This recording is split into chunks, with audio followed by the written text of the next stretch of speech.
You are about to witness history in the making.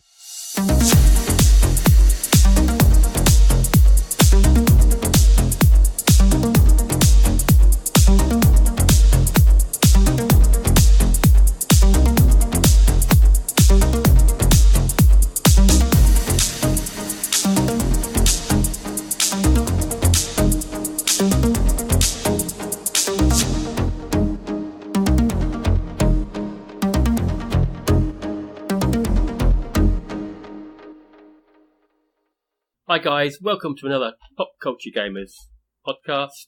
I'm Steve, and obviously, as you know, and my partner in crime, Haydn. How you doing? I'm doing very well, thank you, Steve. Now that you've remembered which podcast you're on.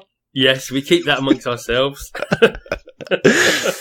Anyway, let's just go straight into the intros. Haydn, yours is going to be a bit longer than mine due to what you've been up to, so do you want to dive into that? Yeah, well, this week it was my birthday. Yay. Happy birthday. Another year older. Just what I didn't want. So, yeah, it was my birthday. Got the usual, presents and smellies and chocolates. And one of my favourite gifts, which is money. Got that as well. Best one ever. Yes. So I've spent some of that in buying a new piece of tech. Yes, interesting that. You're going to have to try and sell it to me. Yeah, well, for those of you who aren't following us on Facebook or on Twitter, the piece of tech that I bought was PSVR. So I'm not going to talk about the games this week because we're not focusing on games this week. It's more films and TV. But I'll talk about the tech of it in the tech bit today. As well as that, my wife and we also went to see Brian Blessed as well at Yarm. Now, do you want to probably sort of, because some of the guys might not know who he is, and I'm sure most of them do.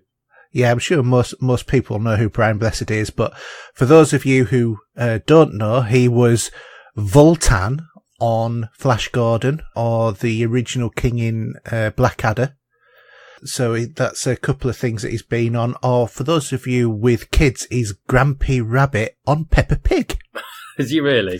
He is indeed, yes. I did not know that. Yeah. Well, for years, we'd watch Peppa Pig with my son when he was really little. And I used to say to my wife, God, that sounds like Brian Blessed. And then I found out it was, because he's got a very distinctive voice, with his "Gordon's alive" sort of thing. Did you shout that out in the audience by any chance?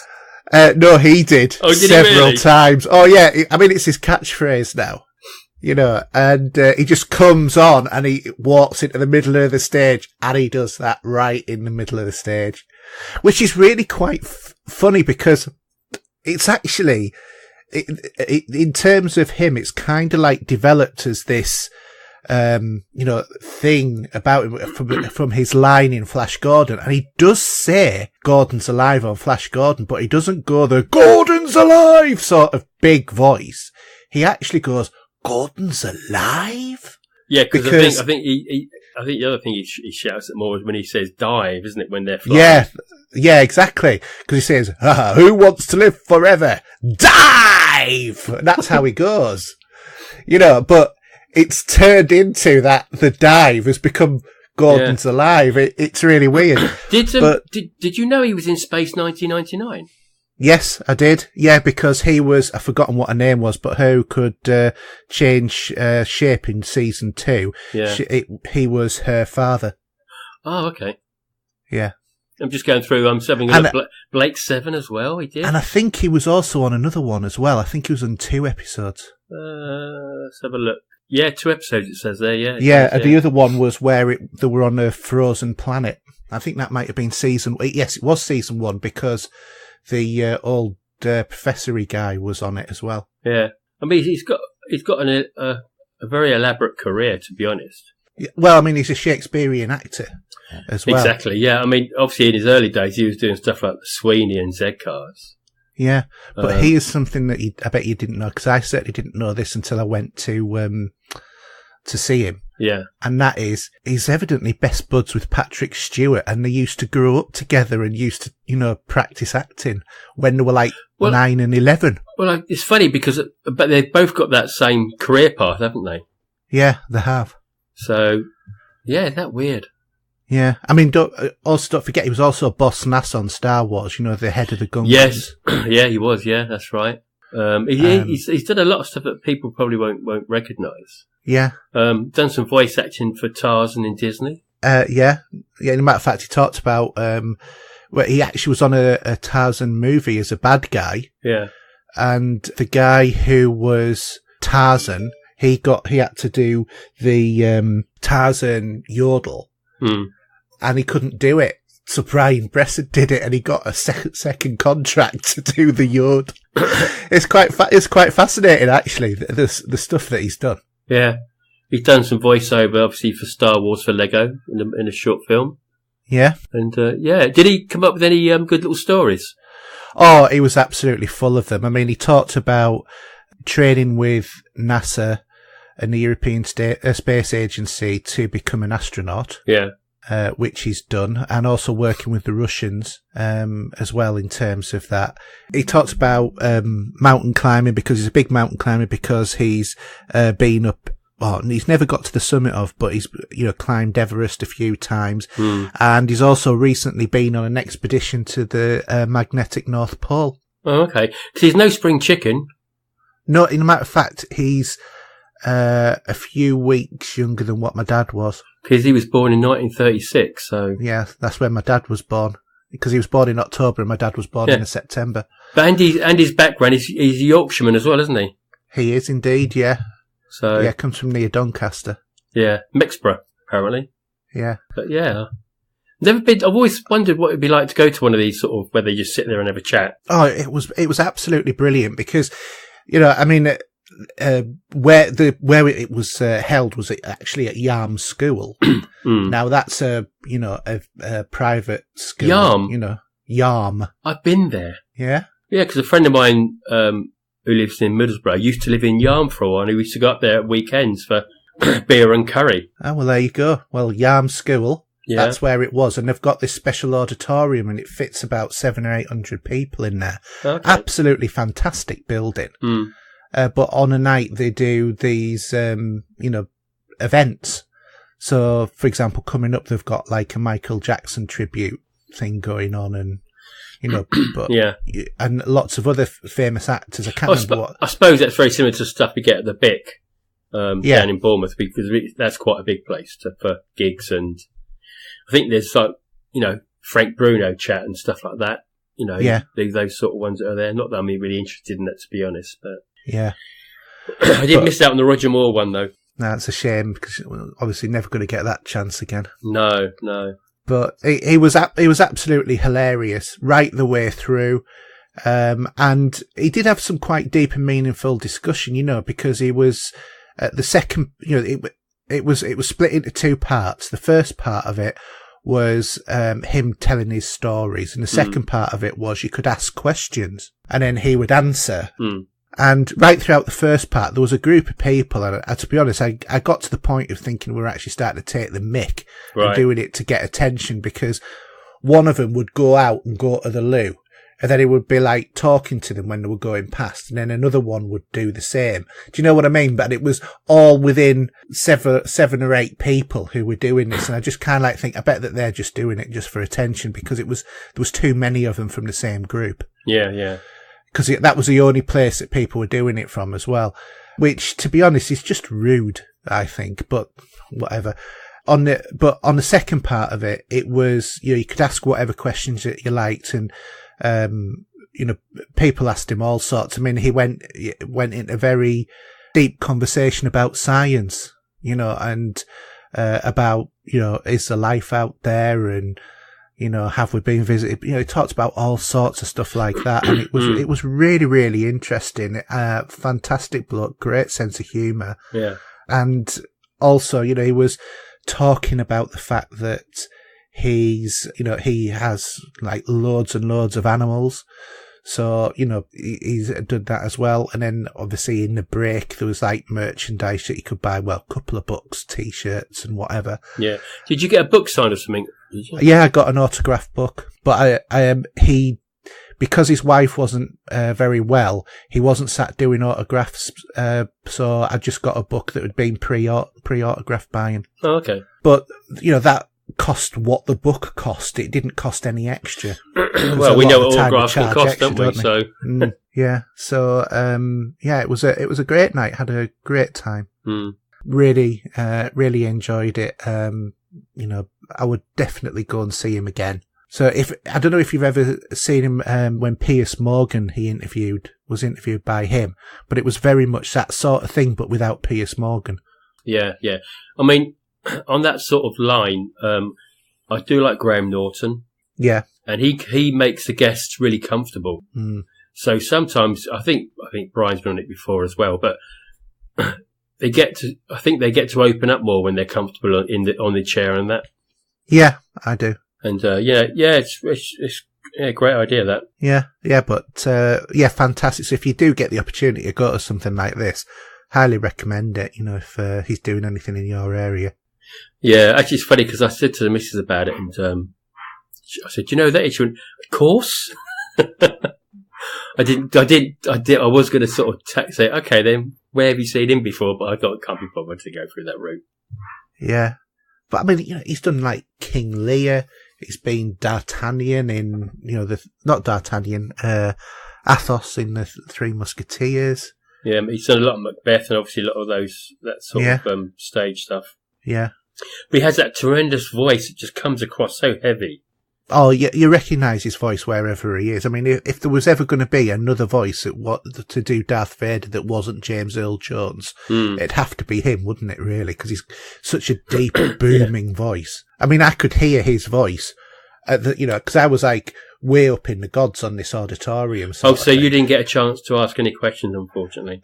To be honest, I couldn't think of a good question, and every time I was kind of like looking in my area, I couldn't think of one, and he'd look away, and I thought, I should ask this, and I'd put my hand up, and then he'd go off on one, and it was just one of them.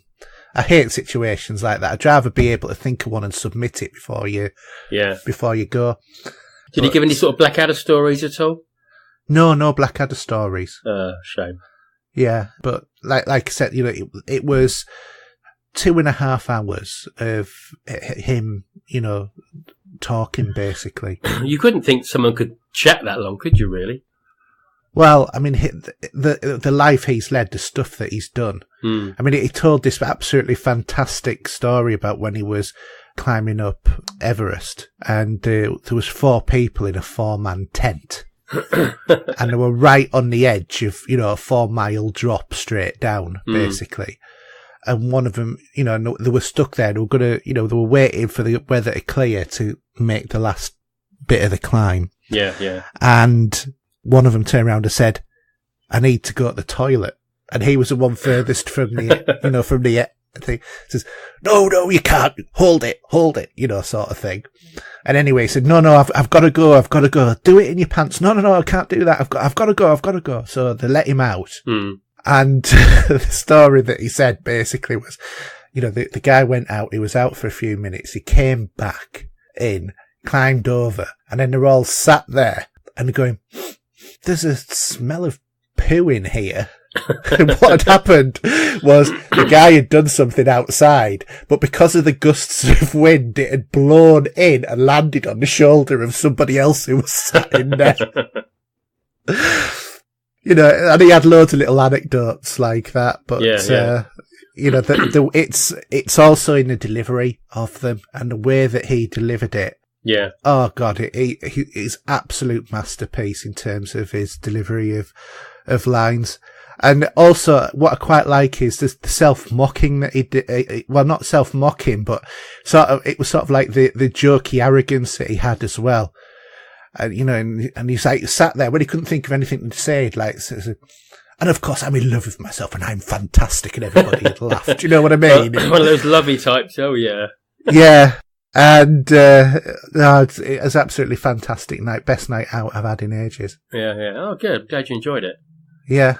And also, and the missus, I loved it too, so that was good. Yeah, I mean, she didn't get a lot of the references, like, the references to Star Wars. She knew of Flash Gordon, but she didn't know the references to that.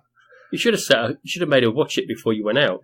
To be honest, I could have tied her to a chair and tried to make her watch it, and she'd just close her eyes and go, no, I'm not listening. She hates anything like that at all. She has no tolerance or patience for it, which, you know, she'll sit and watch Corrie and Emmerdale and stuff like that, and, you know, I can feel my brain cells dying when I'm watching that, and I won't watch it. So will she be watching Britain's Got Talent tonight then? No, actually, that's the one thing that we do agree on in terms of television, and that, you know, Britain needs care in the community. I mean, sorry, Britain's Got Talent is an awful programme.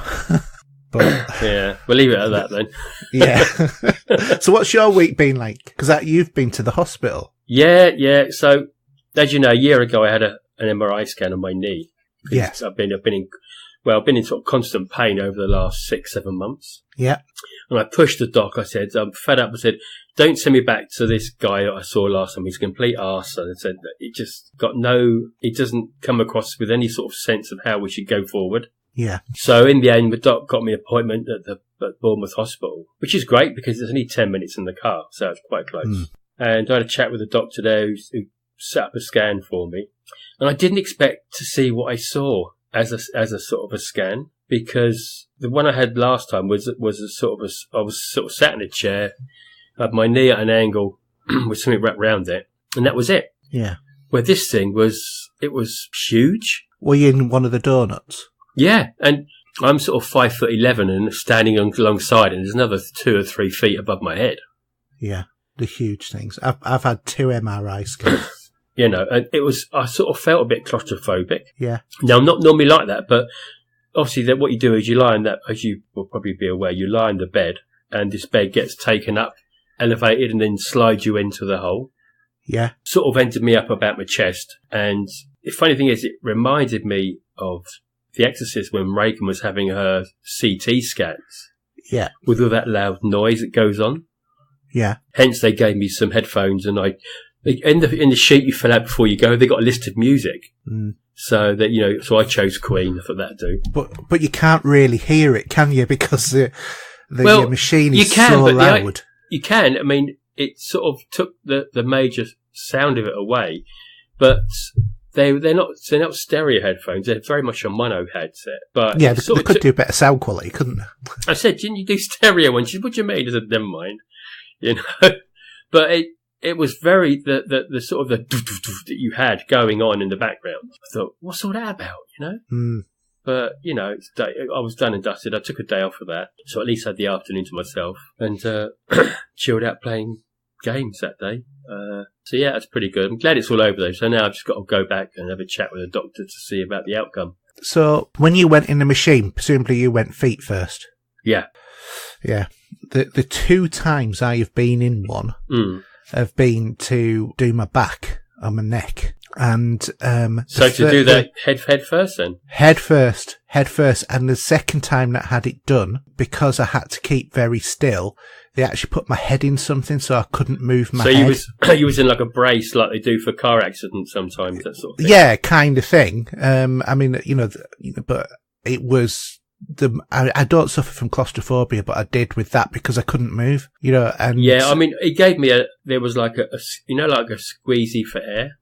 On a tube, and he said, if you get any trouble and you need to get out, just squeeze this and we'll get you out. I'm thinking, really? Yeah. But I just shut my eyes, tried to listen to the music and tried to just take me mind off it. I think the other thing as well is, though, that those machines, they're not exactly built for the more proportioned guys like us, because you touch both sides of this thing when you go in. Luckily enough, I didn't. I did. I lied on the bed pit that moves up and throws you in there. Yeah, it wasn't too bad actually. I could feel there was a gust of cool air that was coming through the middle of it. Mm. So there's a bit of air conditioning, I presume. I don't know, but yeah, that was an experience to have, must admit, and it was pretty good because I got there early and I was there 5-10 minutes, and she said you can come through now, and I was in and out before my original appointment started. Well, that's good, because normally you have to wait for ages for these sort of things, don't they you? said it's like a 2-hour process, but I got there about an hour early, and I was in and out. Really good. Yeah, fantastic. So, but yeah, we'll wait and see what the doc says. Whether or not we chop it off, I don't know. Or when we chat later, it could be the $6 million man. Who knows? So, yeah, that's pretty good. This is Steven Simpson. We can rebuild. Yeah, that's it. So, a bit of an impulse buy at the weekend. I've been looking for, as you probably know, I've been looking for an AV receiver for probably a good couple of years now. And I saw a good deal on Richer Sounds. So I thought, I'm going to go down and have a look. So popped in there and walked out with the Denon AV receiver. So what's the difference between an AV receiver and an amp? Because it's more audio visual. Right, okay. So obviously you've got loads of HDMIs on the back and all that. Exactly, yeah. So you're taking both signals through the amp. Yeah, the HDMI are. Yes, exactly, well. Yeah. And this is a little bit future-proof for me anyway. Not that I've got a 4K, can afford another 4K TV, but it can take 4K UHD as well, which is pretty good. I mean, this was, for some reason, compared to my Yamaha balls, it took forever to set up. So what I originally wanted to do this mainly for was so I could play my vinyl. Yeah. And I've got, as you know, I've got a shed load of digital music as well on the PC.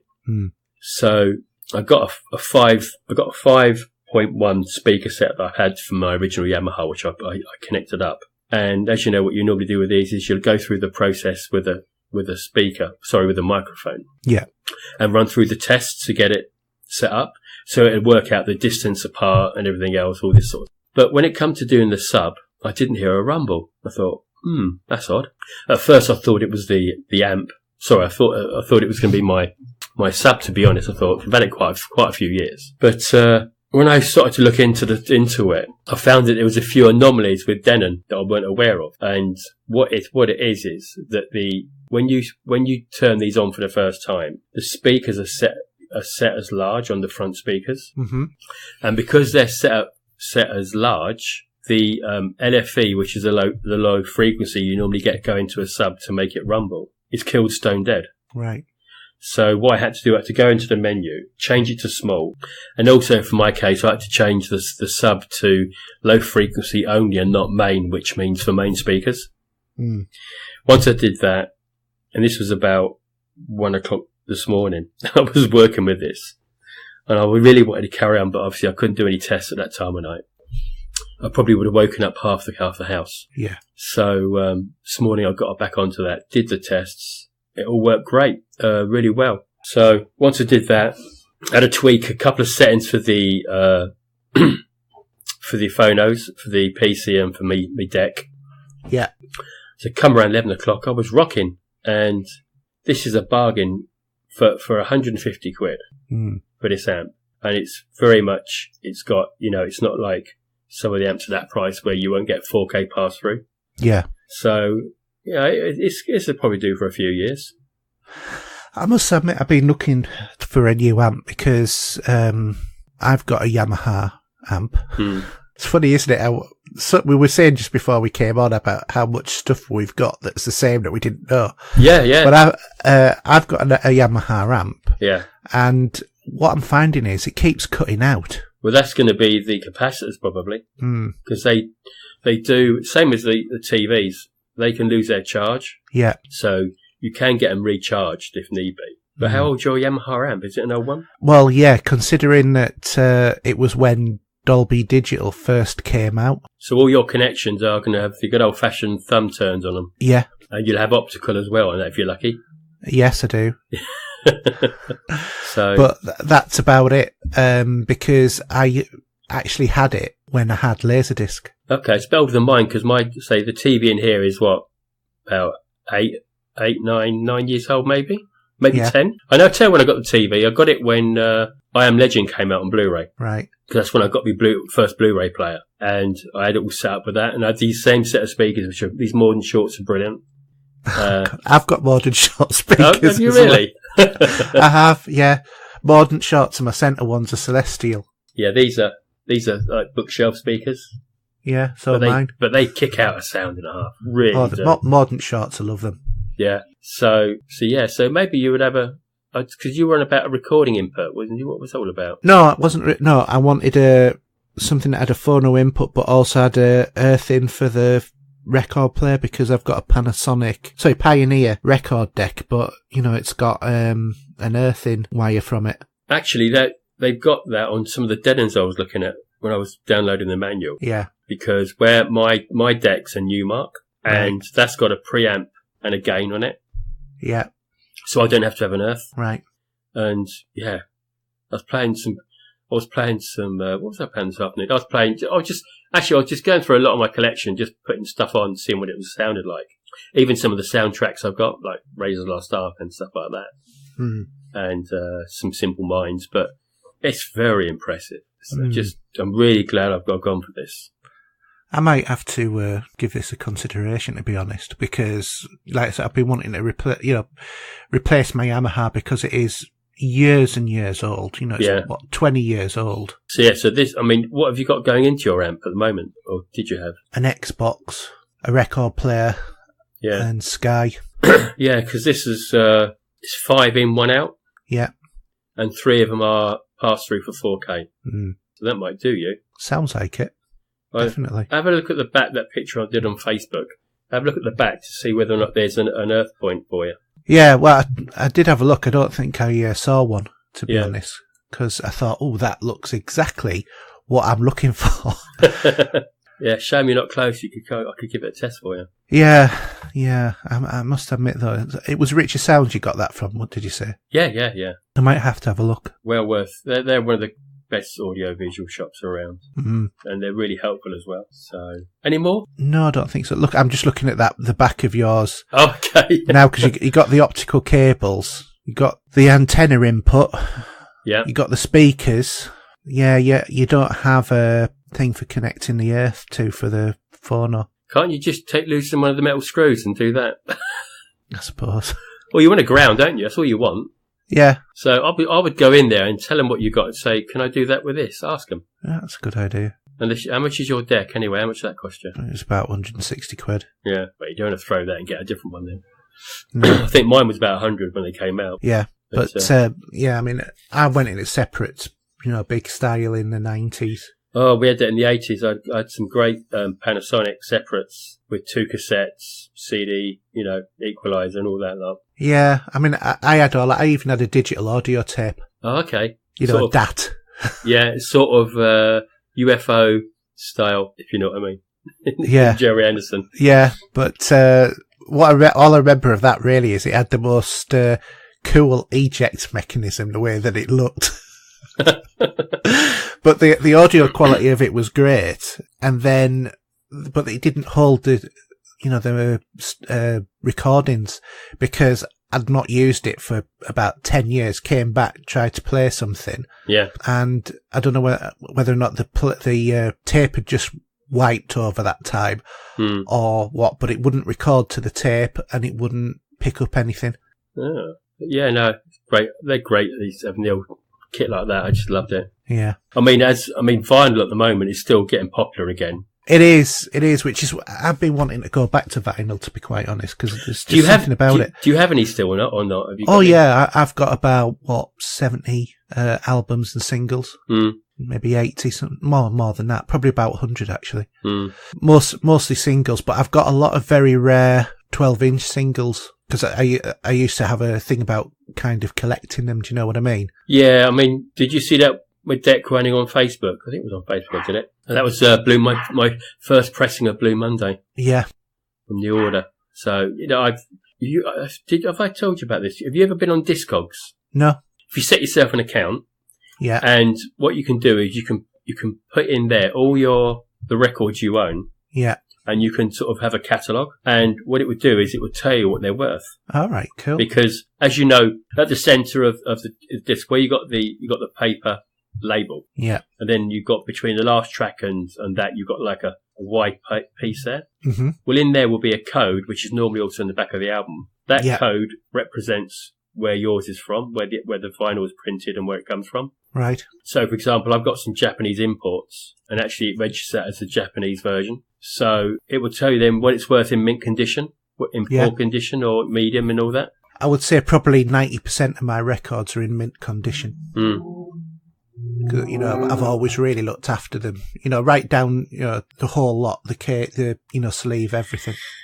Yeah, I think sometimes what does happen with sleeves is that where the disc sits where the vinyl sits inside, it can start to do a tear on the crease. Yeah. But I've seen on Discogs they can show a way of repairing that, which is quite interesting.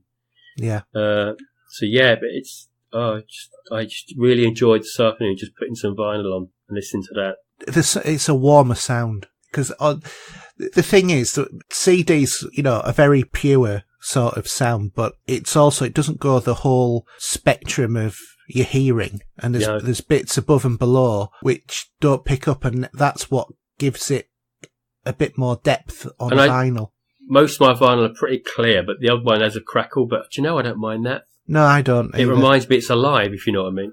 Yeah. I mean, the other thing as well, in terms of vinyl, I was reading online that there's a company that's looking to produce a HD vinyl. That's right. What that means, I don't know, but it depends how that gets transferred then to the needle and through its process to become out of the speakers. Yeah, did I post that? I don't know if I posted that or not. I did see that somewhere. But they reckon it could be out and about by next year. Yeah, that'd be interesting. It would be. It'd be a better way of actually getting getting that signal on, as it does onto the vinyl. But whether or not you have to bring it off it, you're going to have to put a special bit of kit. I don't know. What is interesting is when I was buying the music, records were like £5.49 in HMV, and CDs were like 15 quid. Now it's the other way around. It's the other way around. And vinyls are the ones that are really expensive. I mean, if you go into Sainsbury's or somewhere like that, or Tesco's. Yeah, they've got them in now, haven't they? A lot of them. Or the bigger stores. Yeah. Yeah. The nearest one to me that does them is Middlesbrough. Or I should say Acklam. And it's funny because when you see, this is just an example, right? Kylie Minogue just released a new album out. Yes. And they did bring it out on vinyl as well. So I don't know if it's a sort of a limited amount of pressings they do. I'm sure it will be. Which could be, I mean, not that Kylie Minogue would be rare, but do you know what I mean? But if you think about it, vinyls are a lot less of a costly item because they're pressed for a start off. Yeah. And the needle actually wears the vinyl out. Yeah. And believe it or not. But the thing is if they don't sell, they just melt them down and press some more. Yeah. Whereas a CD, they can't do that, evidently, because it's obviously the foil, metal bit, and the glass or plastic that they use. Yeah, but the funny thing is, actually, I think this comes under DVDs as well, with CDs, is they got a limited lifespan. Yeah. They don't live forever because there's a lacquer that sits on that disc, and there's been occasionally a few times where that lacquer's somehow has gone distorted and it goes sticky. Yeah. I think some companies have replaced those that do that, but they don't last forever. It's not, as much as we'd like to think they do. Well, nothing lasts forever, does it? Well, I got some vinyl that's from the 1960s. Yeah. And it still sounds perfectly fine. But as you say, if you kept playing them on a record player, eventually that would be destroyed. Yeah, but I don't know how long it takes to do that. Yeah. Maybe worth a Google on that one. That'd be interesting to see how long it takes to do that. But then again, you've got the weight on the back of the arm as well. Yeah, but again, I think a lot of this is all down to how you actually keep it, because if you keep it in hot conditions and that, I think it'll degrade faster. Yeah. But I mean, I've got CDs going back to, 86. When did they first come out? Was it early 80s? About 83 or 4, something like that, wasn't it? I think the first one I bought was probably Queen. It was, believe it or not. So was mine. It was Queen Live. It's a kind of was it? Well, I think mine was It's Kind of Magic, that album. Yeah. Which was I call the unofficial soundtrack to Highlander. Yeah. So, and that's when they cost a fortune then as well. Yeah, they did. Yeah, because the reason why I can't remember, it was Queen Live at Wembley Queen Live Magic. That was it. That was the first CD I ever bought. So you bought that CD was the live version of the one I got. Yeah, and the reason why I bought that was because it had the most tracks on of the ones that were available in bins in Middlesbrough at the time. Yeah, because I think I picked up also ABC, for example, and some others, that sort of time. Yeah. But yeah, no, love it. We need to do a music debate one day. Well, I'm just wondering, because although most influential TV shows of the 60s and 70s came out top trumps on the vote, there was a lot of people who voted for best movie soundtrack as well. So maybe I didn't get to see the results. So yeah. Yeah. So maybe what we do is we don't do a question for next, of the debate next week, and we do that as the debate. Yeah, could do. Because we've had it in a few times and people have voted for it, and it's never quite come out top. So we'll do that, and then maybe what we should do when we come up to the next month is look ahead so that we can plan as well, and we'll say, right, okay, we'll give you 8 options, and the top 4 will get talked about in the month. That might be a better way of doing it than doing it every week. Yeah, I think it'd be alright, wouldn't it? Yeah, and give people a couple of votes or something like that. I don't know. Yeah. I know everyone likes their music, so even whether it's movies or other stuff as well, Yeah, exactly. Which could be a second one. Anyway, are we going to do some gaming releases this week? Just do the gaming releases and the charts, and then we'll just go straight into movies, TV. Okay. Whatever. Yeah. At least, anyway, so gaming this week. No longer a dream, but a reality.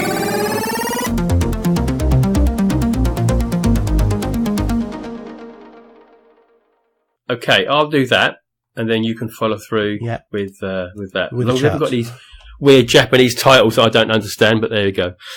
So we got on the 17th of this month, we've got Yakuza 6, The Song of Life, PlayStation 4. Ironically, I have just picked up Yakuza 0. So hope to get a bit more of that before next week. Not your cup of tea? No. I'm not into the Japanese sort of genres, to be honest. Yeah, that's true. Okay, anyway, so Don't Starve the Mega Pack, PS4 and Xbox One. This bunch will be for the 20th. Yeah. God of War, PS4, which I think is probably the title of the month. I would say so. Are you looking at getting this? Possibly. I don't know. It's getting rave reviews. Yeah, I know. Because I've not played a God of War before, so I don't know what to really expect from it. Did you play Dante's Inferno? Might have done. On the Xbox 360. Yeah. It's a bit like that. Oh, okay. I know that there'll be PlayStation fans who'll be screaming at me for giving it a similar sort of thing. But it is that kind of game, but a bit, a lot more cinematic than Dante's Inferno. And, the bosses are absolutely ridiculously sized. I mean, I picked up God of War 3 and some of the, things that you're fighting or you're fighting with, you're walking on the land and then you suddenly realise, actually, you're on one of the things that you're either fighting or fighting with. So you're on his shoulder, sort of. Yeah. Yeah, literally. So, the huge, adversaries and allies. A bit like Shadow of the Colossus. Yeah, I'm with you. Yeah, of course. Yeah, I've seen that. So, also on the 20th, we've got Wonder Boy, The Dragon's Trap on PS4 and Switch. Yeah. And the next one's here. This is the 24th. So we got Frostpunk on the PC. Yeah. Max, The Curse of the Brotherhood on the Switch, which I remember playing that on the Xbox. Yeah, I 1K'd it on the Xbox. Oh, you did you? Oh, well done. Yeah, it was a good little game. It was one of the first ones that was offered on Games with Gold, wasn't it? Yeah, that's right. And if you haven't picked it up already, you can pick this up for an absolute steal, like 99p on CD keys. Yeah, that's right. Well worth doing. That and Unity as well. They often have offers on that for 99p. And to be honest, since that's been fixed, it's fine. Yeah, I think I picked up one of those for about for pens, to be honest. It's just, Yeah.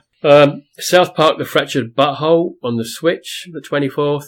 Urban Trial Playground on the Switch for the 24th. The rest of these are for the 27th. We've got Hello Kitty Cruisers on Switch. And I know you've got that pre-ordered. Absolutely. Nintendo Labo. Yes, enough said about that, the better for because I'm not going to upset people. We got Rick and Morty Virtual Reality on the PSVR. We got Shanty Half Geno Hero on the PS4 and the Switch. And SteamWorld Dig 2 on the PS4 and the Switch. So yeah. So they're the new releases. Plenty of titles there. Yeah. I mean, obviously good that The Fractured Butthole is coming out on the Switch, but I'm not sure about the rest of the stuff that week. In terms of charts, we have another unusual... This is the second time that we've had this sort of thing. from last week. So we've got in number 5, PlayerUnknown Battlegrounds. Number 4 is Forza Motorsport 7. Not sure how that's come all the way up from number 9 last week.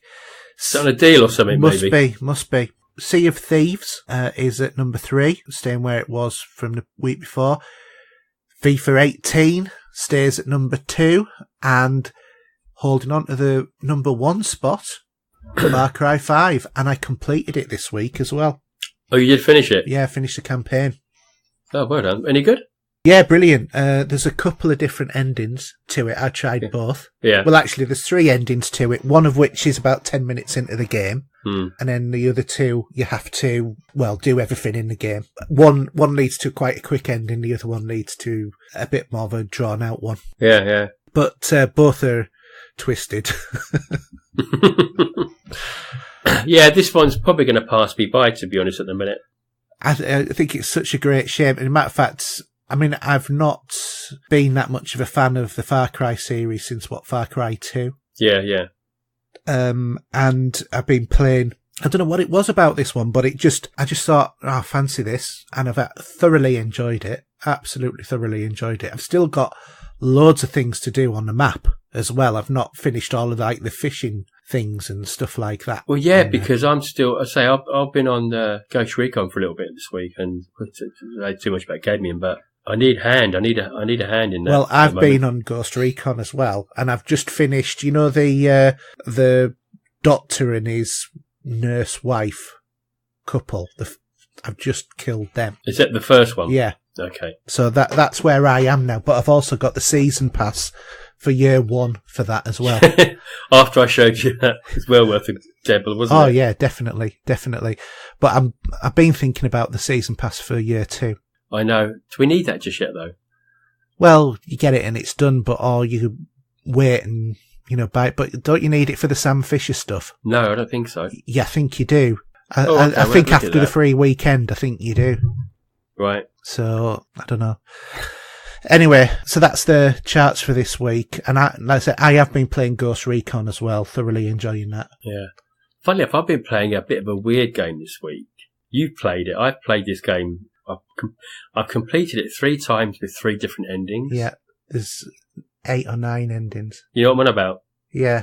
Should we save that, though? Because I really want to have a chat about that next week. Well, you can say what it is, can't you?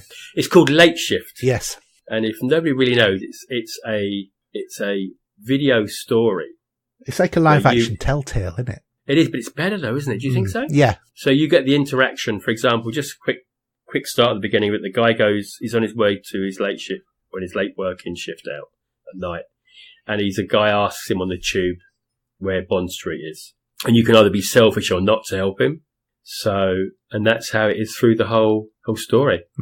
I loved it, absolutely loved it. Yeah, but I haven't got the ending I want yet. Well, I've done all but one of the endings. Because when I saw you playing that, I thought, I need to go back and do that. Oh, really? Oh, okay. Yeah. So I get the 1,000 gamer score. You see, you're falling into the habit. If you're just trying to catch up on gamer score on me, really, aren't you, really? You thought, that'll be an easy one. Well, it's not, though, is it? No, because you've got to complete it multiple times. Yeah, exactly. You've got, because there's a girl in this that she goes 1 or 2 ways in the story. Yeah. Well, actually, there's 2 different. Not the main girl that's with him in this, but one earlier on. That if you go down one road, you cut half that story goes missing. Yeah, it does. Which is clever, and I love things like this. It's sort of well good to chill out on. Yeah. Because you concentrate. It's like watching a bit of TV, but you've got to just have your interaction to progress the story in a different perspective. Yes. So, thoroughly recommend it. And I'm playing it on Game Pass. Yeah. So it was free, if you know what I mean, sort of. Are you going to continue with the Game Pass? I've got till the 17th of this month. That's the day after tomorrow. Is it really? That's a movie, isn't it? That was the end of the world. Come what you're on about. Yeah. I've got time for that. So it's the end of the world, you've got to. Am I going to finish this? So do you think you will renew it? I might do for now. I mean, I've got a couple of games on the go in it. Yeah. But I think it's pretty good. Yeah, I quite enjoyed it. It would be good if we actually play that at the same time while on live. Yeah. And seeing how the story progresses as we're chatting. Yeah, because I'm sure that it'll divert. I mean, we both know the main story. We know where it's going to go. Or actually, do I? Because I don't know which ending's the good ending. To be honest, I've done that many endings of it now. They're all sort of mashed into one. Oh, no. Well, I don't want to spoil it for people that may want to pick this up. But we'll have to have a chat off air about it. Yeah, definitely. Anyway, shall we go to new releases? Okay, this huge... We've done new releases. No, with different movies. Okay, well, shall we go to the movies, TV and streaming bit first? Yeah, okay. In quest of a better life,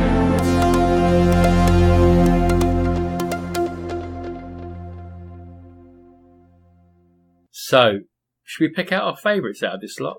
Yeah. Anything you find there worth a go? If I'm to be honest, no. Nothing for the week of the 16th. Although I did think you'd be interested in Persona 3 Movie 2. Yes, I would be interested. Because there's a new Netflix, I hope it's Netflix, a new manga TV show for Persona. Yeah. So, absolutely. I'm just looking to have a quick brisk through, looking... no, that's it. Yeah, that's it for the next 2 weeks. There's absolutely nothing of interest in terms of Blu-ray and DVDs. It's quite a shame, really. Actually, while we're on this, I'll talk about this now. Did you see what I picked up this week? Yes. That cost a pretty packet, didn't it? It did, didn't it? But do you know what? I really wanted it. I don't think I would, no.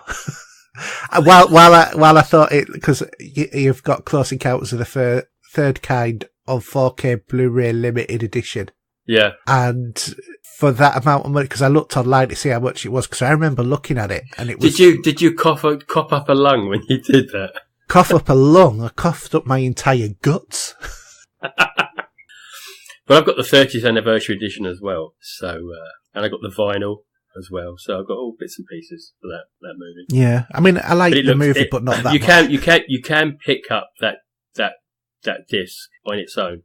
Yes. By the way. Yeah. And you can pick it up. Normal, ultra HD. And I'd say I'm going to watch all three.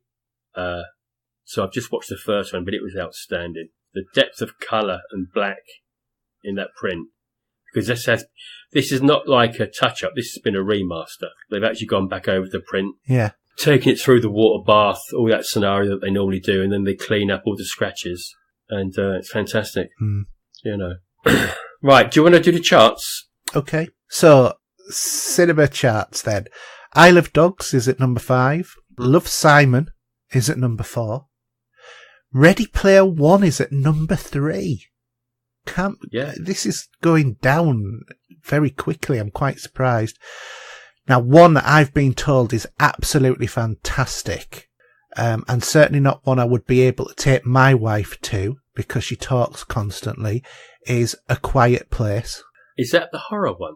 Well, it's a 15, so it's not really a horror, but it's like a sci-fi sort of thing, isn't it? Mm. Where evidently the whole film is very, very quiet and you've got to really listen hard. Yeah. And at number 1, and the only reason why this is at number 1 is because kids go, is Peter Rabbit. Yeah, absolutely. I mean, you compare Peter Rabbit's takings for the UK compared to Ready Player One. Yeah, 3 times the amount. Yeah, but Ready Player One worldwide has made a shed load of money. So yeah, it's just a shame that I would have thought that Ready Player One would have been number 1, and it certainly should have been, because, I mean, even my son, who I thought he would like it, but he said it's the best movie he's ever seen in his life. And he has, to be fair, I'll make you watch a lot of movies. We'll have a little chat about that later anyway. Yeah. DVD and Blu-ray charts. We've got Blade of the Immortal at number 5.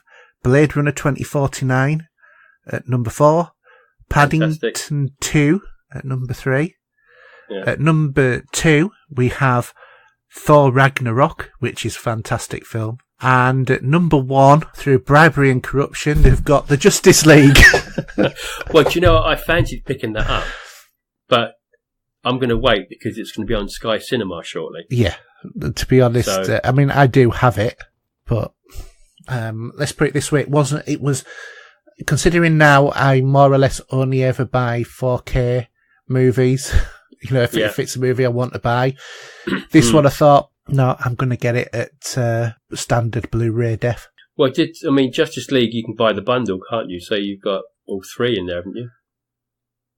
Well, maybe, but I've already got the others. I think unless I've read that wrong, the 25 quid one's Blu-ray, 4K, and digital, isn't it? Sorry, the 4K Ultra. Yeah, you get the whole lot. Yeah. But it's funny going back to number 4, Blade Runner. Yeah, and a lot of people say that sort of flopped at the cinema, but I haven't got the news piece here because we're not that professional today.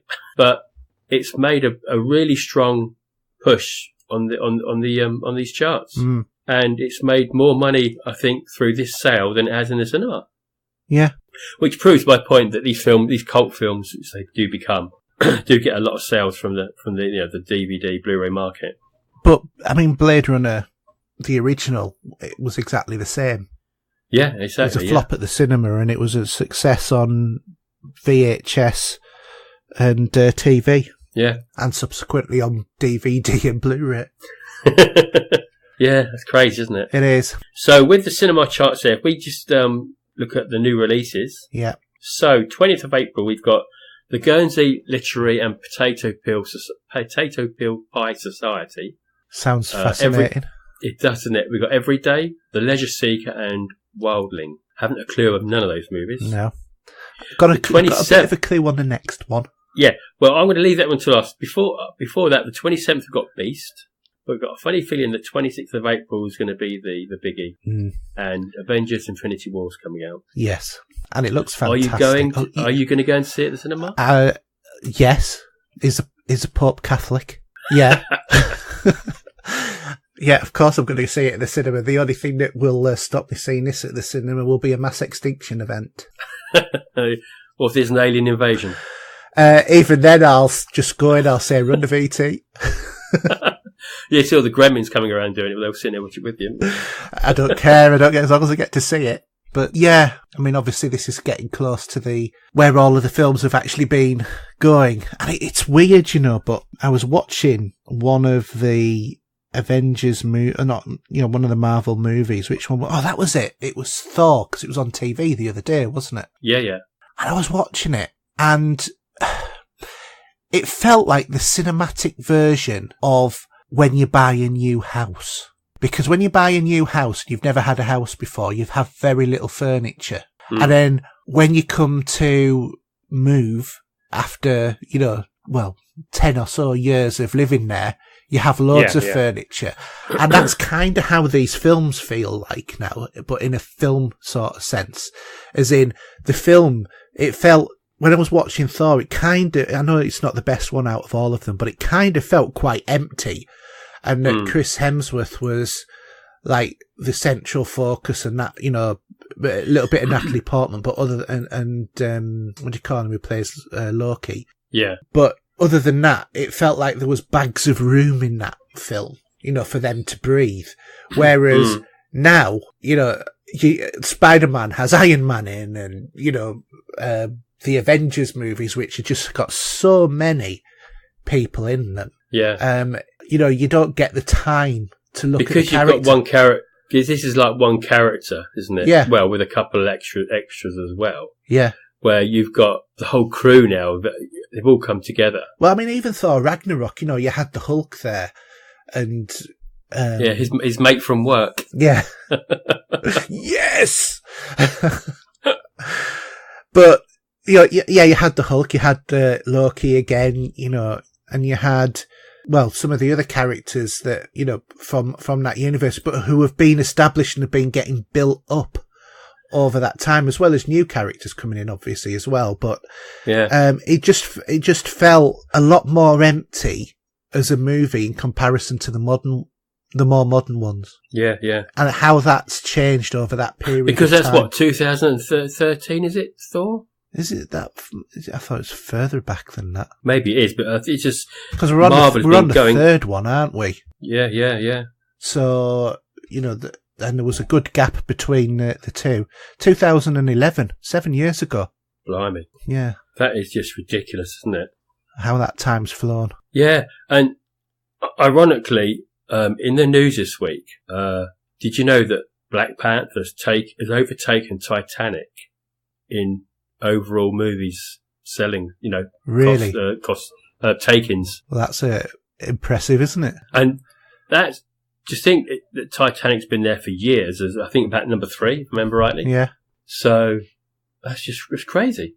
So, but I don't see. I haven't got to see Black Panther yet. But it's funny that to me that doesn't seem as important movie as some of the others.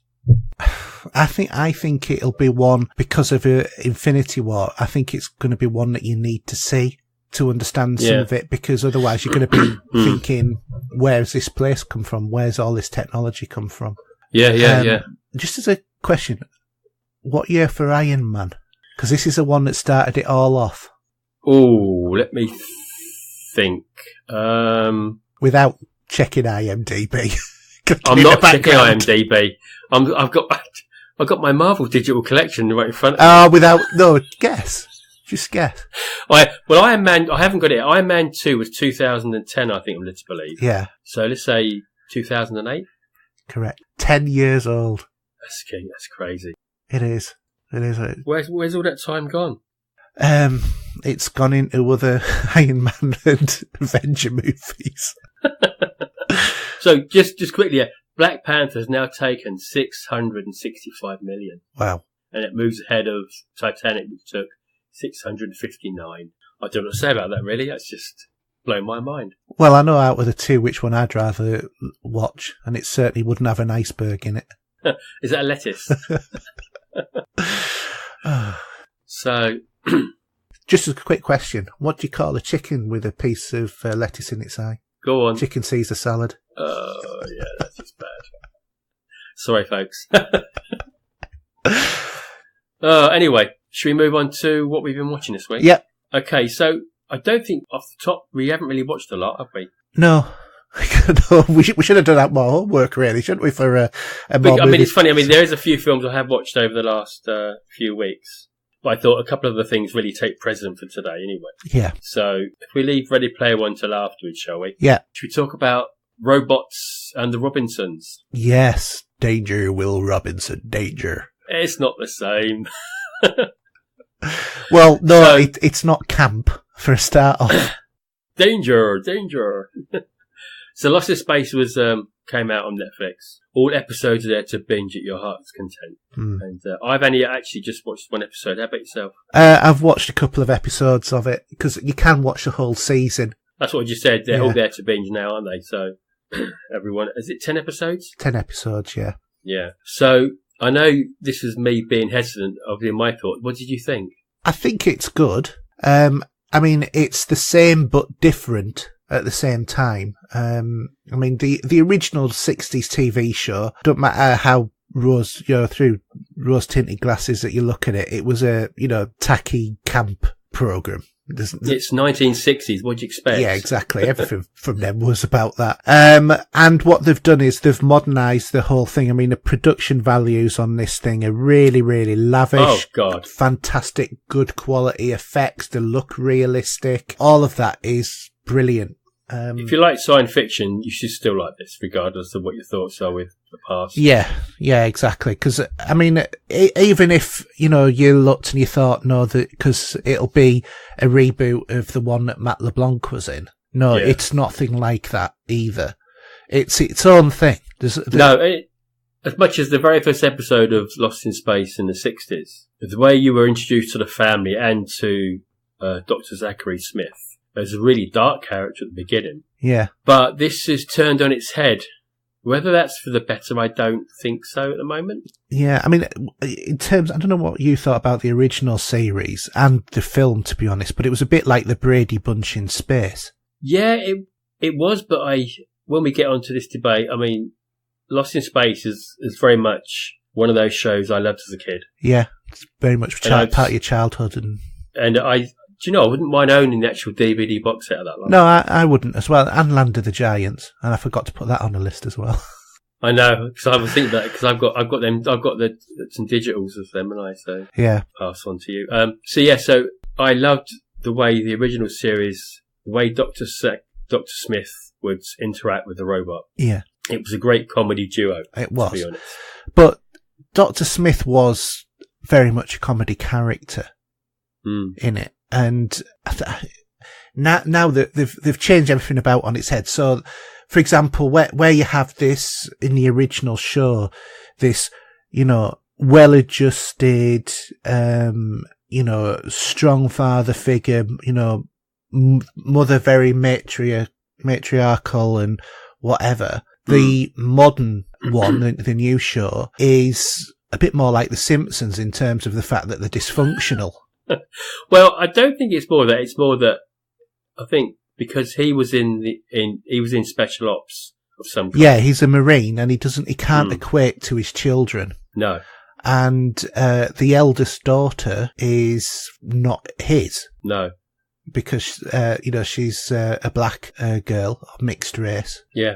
So clearly it's as the social work term is a reconstituted family. So that's obviously part of it, but obviously everything in it's explained through flashbacks, which I think is quite good to do that for a change. Yeah, because it certainly beats sitting there listening to them talking about it, and having to put in the dialogue, because you actually see a bit of story rather than anything else. I don't mind flashbacks in shows or films or whatever, because you can take them into context. But obviously this is another show that the social justice warriors have got the teeth into, because this was my grief, my annoyance, to be honest with you, because I don't mind every now and then they do this, but not with every show I'm seem to wanting to watch it. Yeah, every show this is happening, and basically Dr. Smith is now a woman.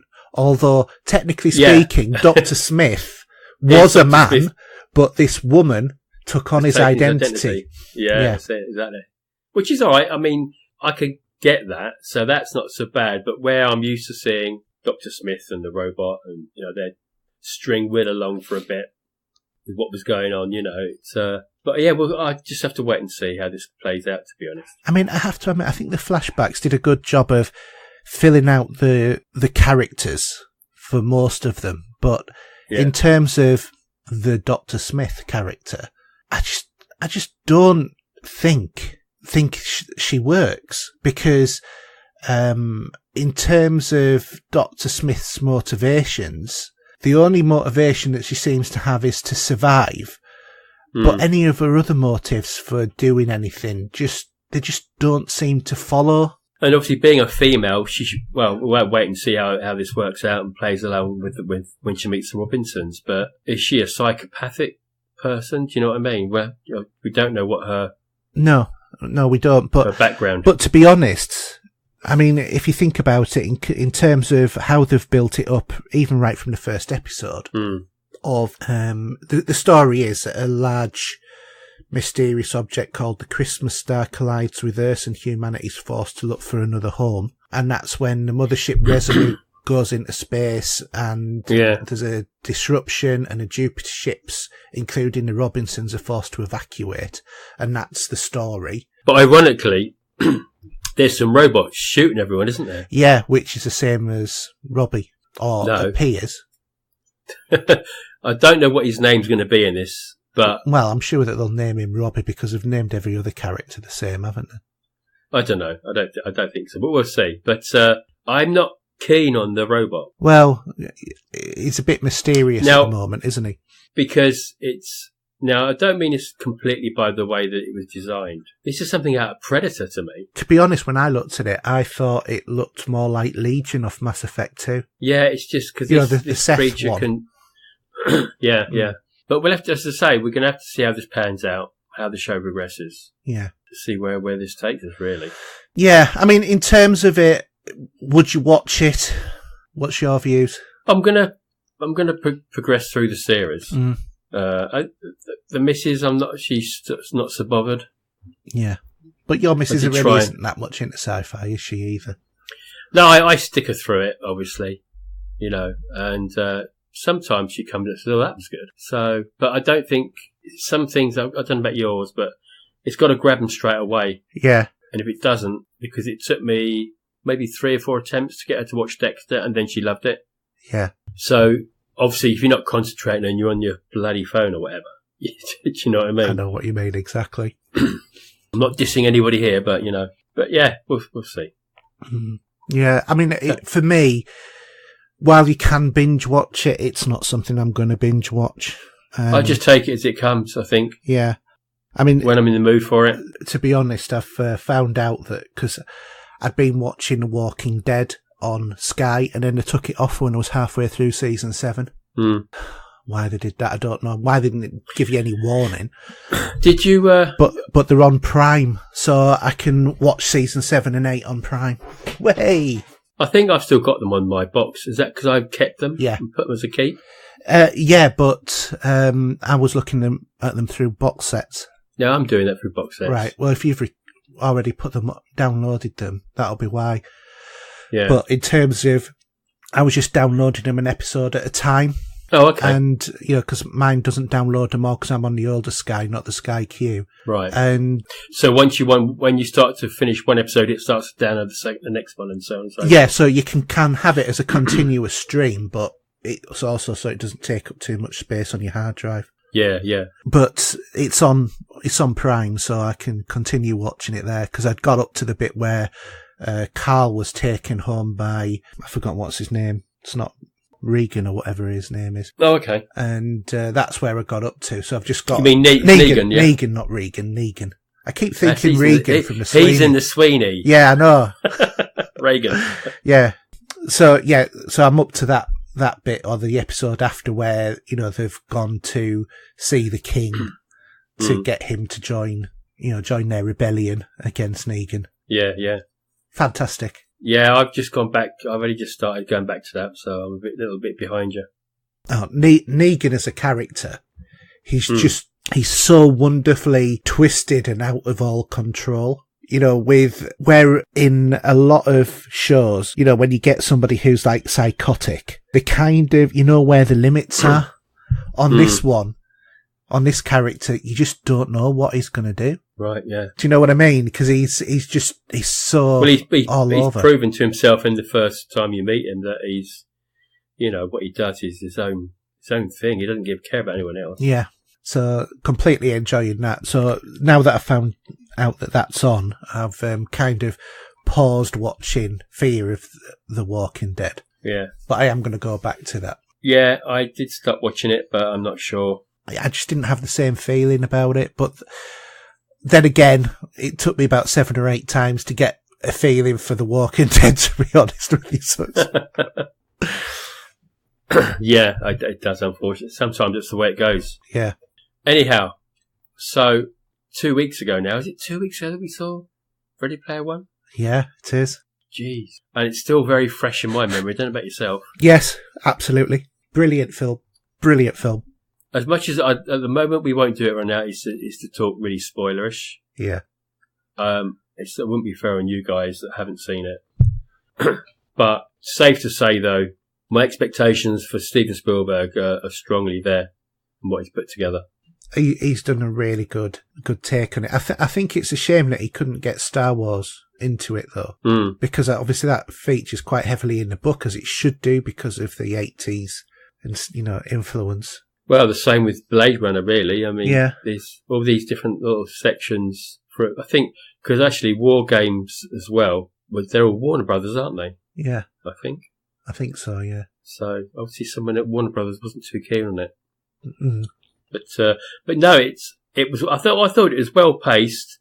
There was some times where they did jump a little bit forward at some point, where you think there could have been more of a description, or to know why they've gone where they have gone.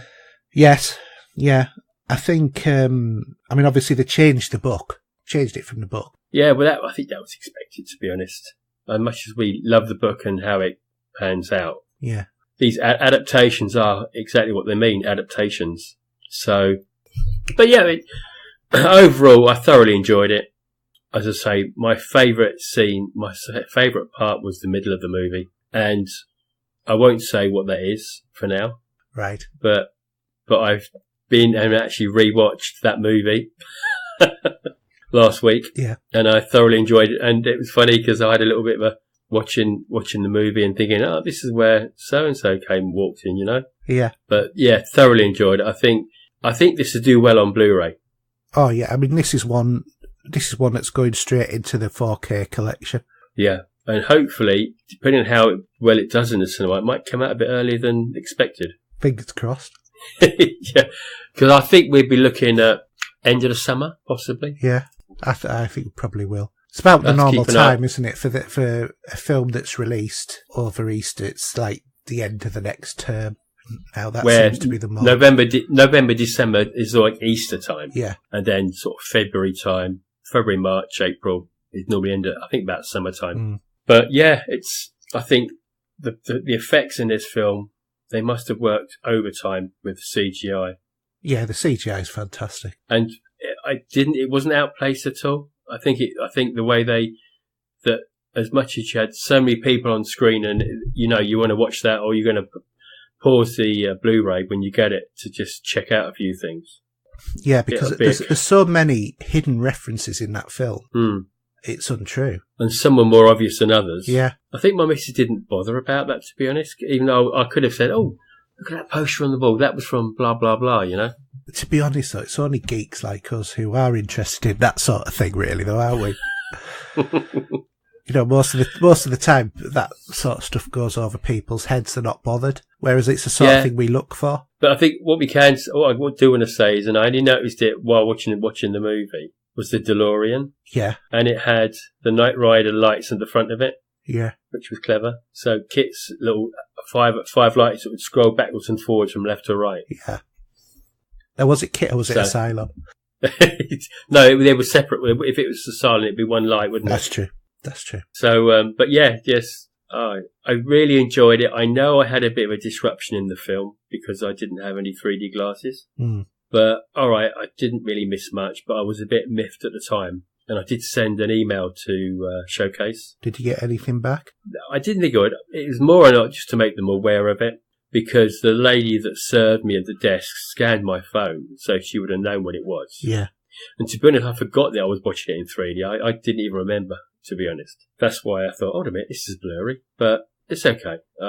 Was that a conscious decision that you went for 3D, or just because that was when it was what it was on? I think that was what it was on. Yeah. It worked. I think the 3D worked really well, personally. Well, I mean, it should do, shouldn't it? Because most of it was generated inside the computer, so... Well, yeah, because it's that idea, isn't it? We're watching a VR world in a 3D environment, so that from that point of view... Yeah. It came over probably as more realistic that way. Yeah. But, yeah, just... I can't give that film enough praise. I really want to see it again, but I think I'll wait till the disc comes out. Yes. Any more thoughts on it? No, just if you've, grew up in the 80s or 90s, it is full of so many references. And even right up to modern day, I noticed, it's like Rayner from StarCraft. There was Overwatch. There was all sorts. Yeah, I think some people think this was done deliberately, but no, because the idea of Halliday was that he was obsessed by the 80s. Yeah. So you could just put as much as you want in there and that would be ideal. Yeah, exactly. And also, I mean, it was me probably hiding myself from as much to do with this movie as I possibly could. Mm. Me not realising until I was actually sat in the movie that Simon Pegg was in it. Yeah, I couldn't get my head around that one. Well, to be honest, I don't think that the movie poster did him any justice, to be honest. And I just avoided clips and spoilers. So, and I didn't look at who was in it. Yeah. So, that's how I managed it. So what about Sorrento then? Yes, director Krennic. Yeah, in Star Wars. Yeah, Rogue One. And he was in Home and Away, I think. Top of my head. I can't remember, to be honest. That was where he started with his same as Thor did. Yeah. They did their stint for that. But yeah, no, very good. Yeah. Very good movie. Top movie. Yeah. I would say to people that have that, if you want a bit of fun, bit of popcorn film, just go and see it. Whether you know the book or not, just go there with your eyes open and you'll enjoy it. Well, that's the thing, you don't need to know the book because it is different to the book. Absolutely, yeah. Okay, now, we'll roll on to Tech Talk, and I can just sit here quietly drinking me water. Well, this is all up to you now to convince me whether or not I go for PSVR or not. Okay, we'll go on to Tech Talk then. From the laboratories of...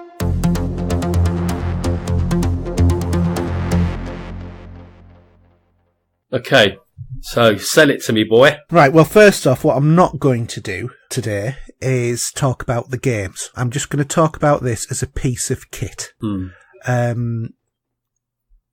Just, right the way through from, it's designed to, when you're wearing it. Because what I want to do is I want to leave the game talk until next week, because I do have Star Trek Bridge Crew, but I haven't actually played it yet.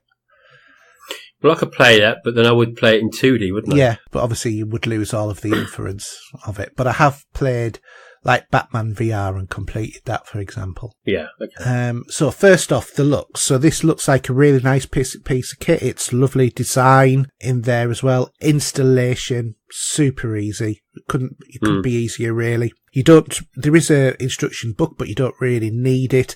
There is, as we all know, a separate box, which is about half the size of an iPad, a normal size iPad, and about 1.5 inches tall. That's, squared off. That's sort of like how big that box is. And what you do is you take the feed output from your PS4, put it into the box, and then you do your feed out from that box into your TV. And then there is a USB that connects that box to your PS4 as well. And then obviously at the front of there is another USB slot and another HDMI slot for the headset. Right. And that's basically it. So, it just acts as a pass-through when you're not using it. You don't need to disconnect it or anything like that. The headset itself does have a 3.5-inch jack plug on it as well. And it comes with, like, the little earbud headsets that, have that rubberized thing at the end that you poke into your ear. Comes with a pair of stereo speakers, headphones for that, which are shaped to the unit, and you can clip them in so that these headphones just basically dangle down at the sides. So, you don't need to put big headphones over the top or anything like that. It's already in there.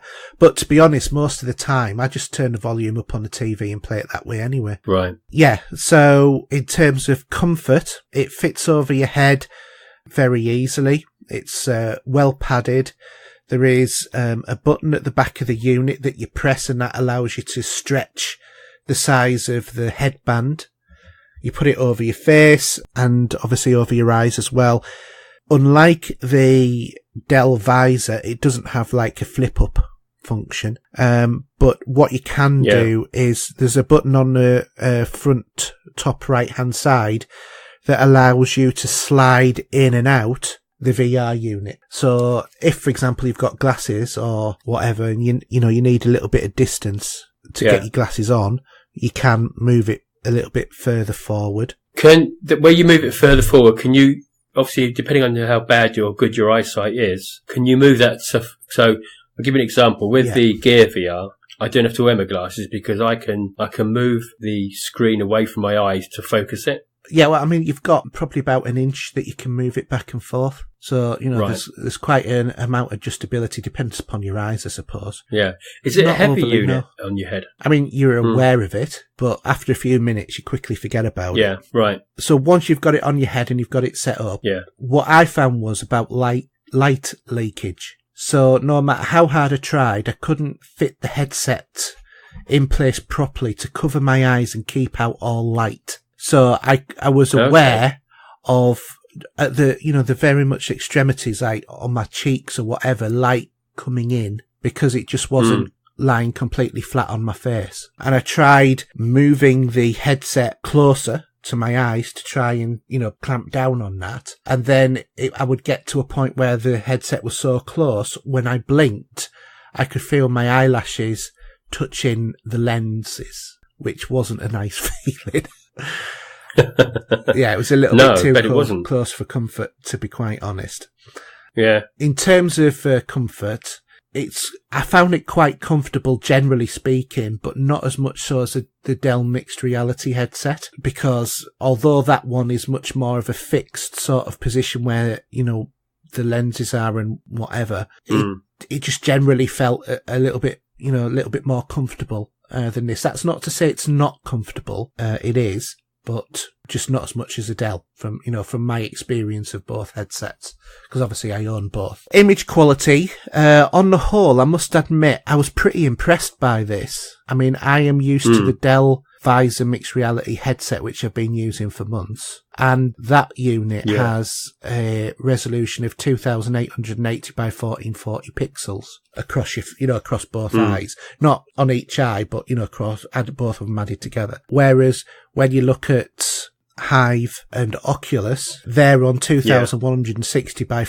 1200. The PlayStation VR is literally half the pixel count of the Visor, because it's is it very much noticeable or not? So it's proper HD, but that's the full range of vision, and what they've done is have split the pixel count. So you've got half of 920 on each eye, 960, whatever it is. Yeah. But despite the low pixel count, which like I said is literally half that of the Visor, I didn't think that there was much in it in terms of the visuals to the Dell unit, despite the fact that it's a much higher sort of resolution. Right, so in terms of the visual quality, like I said, it's about 960 by 1080 on each eye, and on a TV unit where you would definitely see a difference in that sort of difference in resolution, because it's like a bit like going up from a 2K to a 4K TV. Yeah. But on this system, for some reason, it didn't show. Now, I don't know whether or not that was the games that I was playing, or, because in the way that the lighting and effects had been done, or whatever. I felt like playing the PSVR was a bit like looking through a fine mesh at a high-end graphics from a last-gen game, if you see what I mean. Yeah. Like you can get those like fly cover sort of things that go over your windows or whatever. Yeah. Oh, okay. I understand. It was kind of like a bit like looking at that, because I was aware of the mesh there, but it's not so much that it's going to be completely distracting, and it is slightly, it's like looking at a last gen game basically. But other than that, I've been really quite impressed with it overall. Getting the position of your PSVR head unit wrong will suddenly mean that basically you're not seeing anything, because it'll go very much out of focus, because of the way that the lens works. And I'm sure that on your phone one, you've probably found that as well, have you? Not really. I think when it sits in place and it's on your head, you don't lose that image. Right. It sits pretty well. Well, what I've found in terms of both of the ones that I've used is that if that's off by a little bit, then because of the way that the lenses work, you start to get like a haloing effect, and then it just goes really blurred, and you don't see anything at all. But that might be just me. Yeah. Do you get any sort of queasiness at all? Have you had that? When I first started using it for a couple of moments, I did get a little bit of queasiness, but I think that was just sort of like the shock to my body rather than anything else. Because your body was doing one thing, and your brain was telling you were doing one thing, and your body was doing another. So it just didn't like that, did it? But like I said, I think that's just normal adjustment, because I also had that on the Dell Visor, and after getting over that, which took a couple of minutes, I was easily able to sit on it for an hour without being sick. So overall... So, I just to say, I know have you been playing more experiences at the moment, without going to game details just yet, but what I'm saying is, you're doing short, brief time with it on. Well, in some of the things are definitely more experience-based. Like, for example, there is...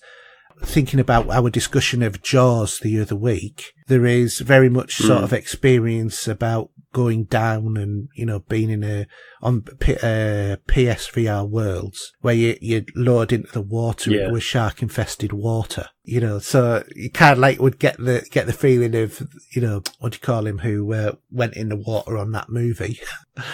Richard Dreyfuss. Richard Dreyfuss. Yeah. Brody. Not Brody, sorry. No, Matt it was Richard Dreyfuss, wasn't it? Oh, his Matt character, Hooper was his screen name. So, yeah, you get that kind of experience. But then on the PSVR worlds, there's also games like London Heist, which, takes you through a story and is very different. I mean, Batman Arkham VR is a very interesting experience to play, and I'll talk more about that next week as well. But they're very varied, and there are a lot of games that you don't actually realise that have VR patches. I mean, Call of Duty Infinite Warfare has a level. There is also Star Wars Battlefront 1 has that. That's yeah, right. and I want to try that one. Wipeout, the new one, has that. Drive Club VR as well. Gran Turismo has it. Bound, which was a PlayStation Plus title as well. And then there's been like rigs and whatever that have been added to PlayStation Plus as well. So there's a lot of VR titles out there that if you're subscribing to PlayStation and you've been buying games for your PlayStation, you're probably already going to have. Either, as an add-on or whatever.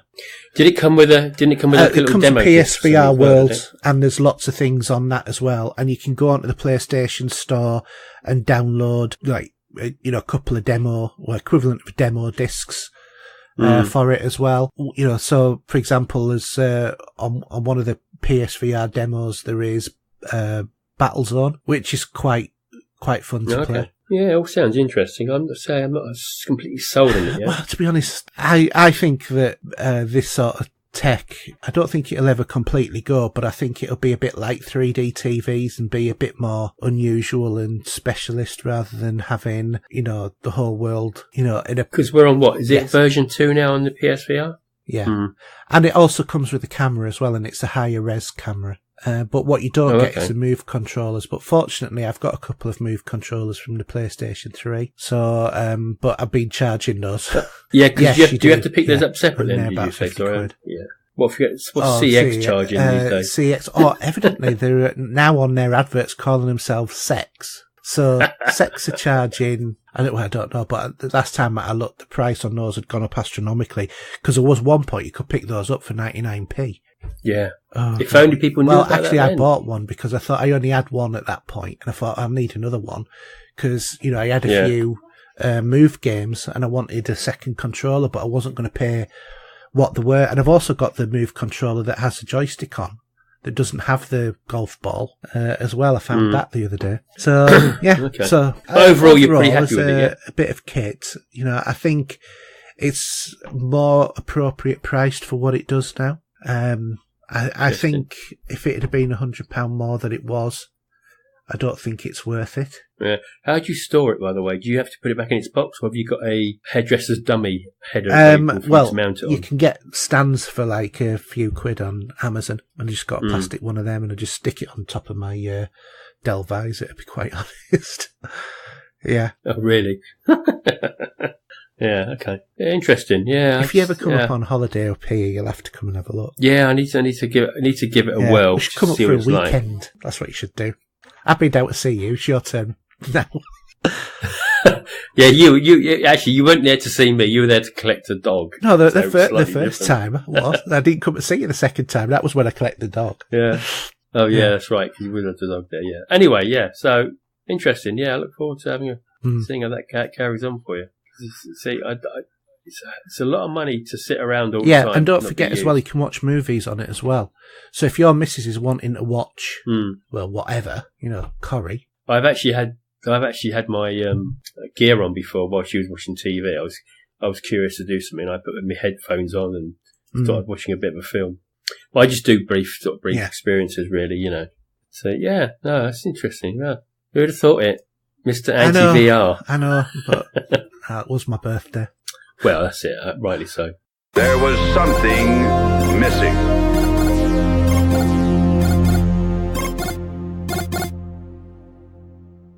Okay, debate time. So, Facebook spoke, and the winner was the most influential 60s and 70s TV shows. Now, I think, should we just briefly go through? I mean, there's so many here. We'll be all night. We haven't got all night, unfortunately. So, is there any there particularly that you'd like to have a mention about? except for the obvious ones, which everyone knows what we would talk about all that long. The 60s had the two probably biggest influential shows ever, and those absolutely are obviously Porridge and UFO. No, not really. Yeah. I thought you were going to pull a fast Star Trek and Doctor Who. But yeah, they've been running for between them 100 years, 50 each at the same time. Yeah. But there are some black and white, even some black and white shows that, or even some colour ones here that they started off at black and white, went into colour, that are being now all getting reboots over the years, of the last probably 20 years maybe. Yeah. So shall we not talk about Star Trek and Doctor Who, because I think, to be honest, we don't need to. Those are ones that require a special, and we've been talking about that anyway. So and then it's up to and the guys, because then they don't have to listen those to who us don't ramble like on, them. then, do they? Of which there are many. So I think some of the ones we've got here, I think we go back to about 1962, 61 even. Right, so we'll skip Star Trek and Doctor Who. But there are some little gems in there that people might not even know about. One I'd like to mention from the sci-fi side of things is The Outer Limits. Yes. Now, with that show, I think, to be honest, they come hand in hand with The Twilight Zone. Technically was 59 to 64. Yeah, and people that don't know these shows, these are little stories each week with a guest star in the role. I mean, William Shatner was in The Twilight Zone. If memory serves, it was, I think the title was something like 50,000 feet, something like that, where he sees a gremlin ripping into the engine of the plane. Because of the very poor special effects in those days, a guy in a teddy bear outfit. Yeah, that's it. Yeah. And he thinks he's going crazy, and he keeps saying to the air hostess there, "You look outside there," and he's going nuts, isn't he? Absolutely nuts. And they did actually. There was the Twilight Zone in the movie. Do you remember that? Because it was him off and they did Bigfoot and the Hendersons who took William Shatner's role. Yeah, that's right. So, but yeah, that show, I've got some fond memories of watching them late night after having a few beers. Burgess Medworth comes to mind, who was he loved books, and he was in this library, but he broke his glasses, which was that we might have to kill him at that point. It was that really sort of killed him, because he loved books so much that his glasses broke.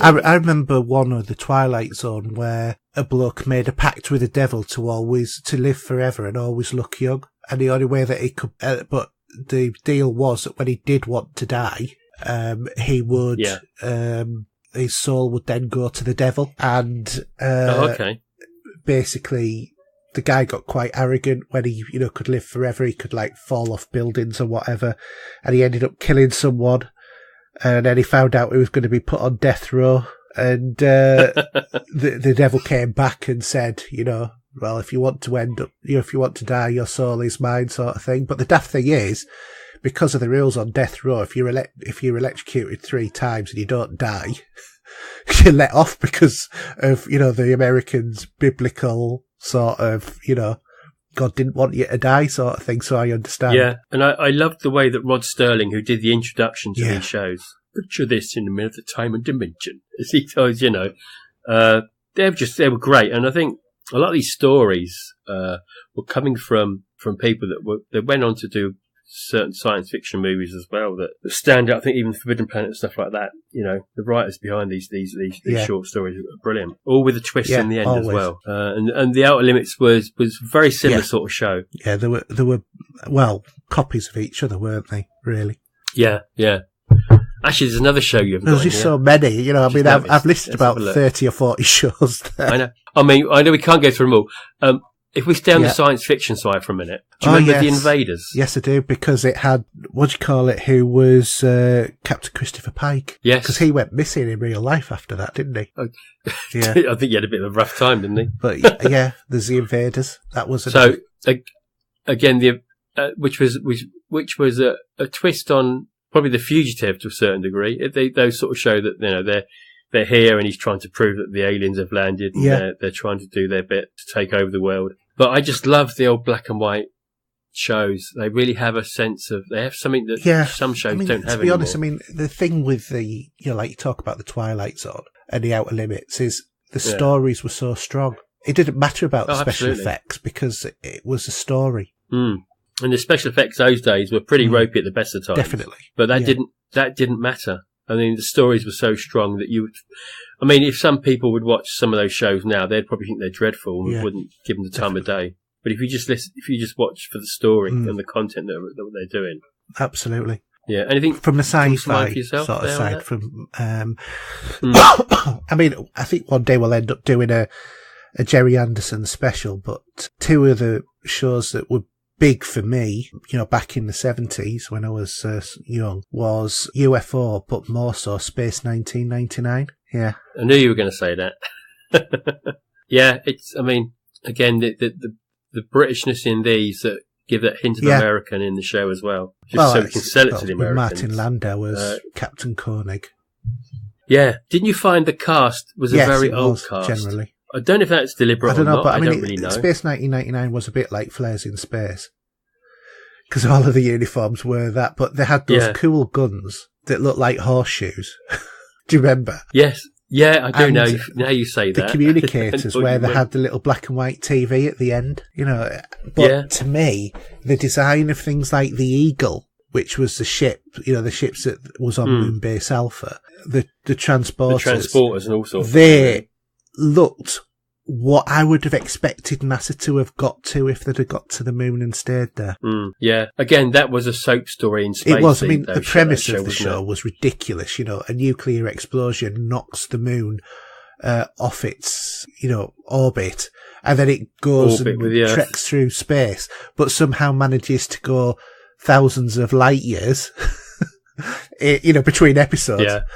The thing is, though, if this really happened, I think, the Earth would have been obliterated because it needs the moon anyway. It's what stops us from rocking all over the place, isn't it? Exactly, yeah. And, it'd be it'd be an asteroid in space, wouldn't it? But there was some weird stories in there. There was one, and it had Barbara Bain, who wasn't she married to Martin Landau, if I remember rightly? Okay, I'll take your word for it. But she wasn't no spring chicken either, was she? On the show. And it was the episode that had Brian Blessed on. And Brian Blessed was in charge of this human colony on this frozen planet. And everybody was dressed in furs. And he was mad, this mad guy sort of thing. And he was trying to get everybody to stop on this frozen planet or whatever. And he'd influenced in some way certain characters to stay. And one of them was Barbara Bain. And he had, they had the most unrealistic explanations of why they should stop on this planet. And Barbara Bain sat there and says, from a scientific principle, I was thinking from a scientific principle, you wouldn't stop there in a million years. And it was just that sort of the way that they projected that they were talking scientifically, and it had no basis in science, anything that they talked about at all. Yeah. I think the TV shows from the science fiction point of view, obviously we did have Lost in Space, of course, which we talked about. And then we had Land of the Giants. Yes. Time Tunnel, which were fantastic shows. They were very good. And they didn't have many episodes, believe it or not. Some of them only lasted some of these shows, a season, didn't they? Yeah, I think Time Tunnel was probably about 2 seasons, maybe, if we're lucky. But which was clever with that one, they actually, where they were doing the time travel at the end of each episode. The last episode, I think, put them back on the Titanic. So you had a circle. Yeah. To be honest, I watched those so disjointed because obviously I only ever caught them on reruns. And that they never used to put things coherently. I'll tell you one that I have actually missed off as well, thinking about it, which was one that I used to watch loads and loads, Monkey. Yeah, that was sort of late 70s, wasn't it? Whether that's classed as science fiction, isn't it? I don't. Would you call it? Well, sort of manga fantasy, isn't it? Yeah. To that and just go through a couple more science fictions ones, shall we? Because there's absolutely loads. What about Mork and Mindy? Yes, I mean. That was a comedy as well, wasn't it? So it was, and obviously introducing Robin Williams. Yeah, and he was so young those days. Oh God, yeah. And we'll bring in Happy Days. Yeah, which I love to bits. And had a spin-off of Laverne and Shirley. Yeah. And Chachi and Joni. Chachi. Yeah. But everyone wanted to be the Fonz. Yeah. And it's so funny seeing the Fonz now when you like look at him in episodes or whatever. Yeah. And why I mentioned that is because there was an episode of Happy Days with Mork in it. There was, yeah. Should you remember that or not? I do remember that one. But you know that originally the Fonz was actually supposed to be the bad guy on it. I haven't seen any sort of documentary on this for some time. Yeah, I watched this documentary and, what do you call it? He's a director now and's just done a solo movie. Oh, well, you're on about the guy that played Richie Cunningham. Yes. Yeah. My brain's gone. It's right. gone 9 o'clock at night, but you know who I mean. He was supposed to be the main sort of star for Happy Days. But evidently, as soon as the Fonz came on, and because he was supposed to be the leader of a bike gang, but then they changed it because of seeing the audience's reaction to him with the hey and all of that. Well, it's a typical American. We're going to say this typical American college era, wasn't it? It was, yeah. With the coffee, with the sort of coffee bars and a bit of drag racing. Probably remember rightly, it was still in that, even though sort of the Grease era, wasn't it? It was, yeah, yeah. And run for years. Oh God, yeah, absolutely. And I used to watch it, and it's had impacts on other shows as well, hasn't it? It's being cross-referenced on countless TV shows. And that was probably one of the biggest sitcom shows at the time that was out there. Yes, you still would have had stuff like Bewitched and I Dream of Jeannie, which all had long run. They did have a long stint with their specific studios that they were run through. I have to admit, I preferred Bewitched to I Dream of Jeannie. Yeah. I don't know why. Maybe Samantha was just a bit sexier, I don't know. Absolutely. She was, wasn't she? Yeah, she was. But they changed. Remember, her husband, Darren, changed at one point, wasn't it after the first season? Yeah, and it was a shame because I think I preferred the original. I can't remember which one was the original, to be honest. I look on the Internet Movie Database. Yeah. So, and obviously with that spawn, we did have a movie from that as well. Well, we also had one of I Dream of Jeannie as well. Yeah, that one doesn't stick in my head as much for some reason. No, it wasn't. It wasn't as good, to be honest. No, but yeah, they were a couple of cracking shows. They were indeed. But anything else? I mean, when you look at the American sort of side of it, there were so many shows that have really, when I've been talking about, done the list for the British ones.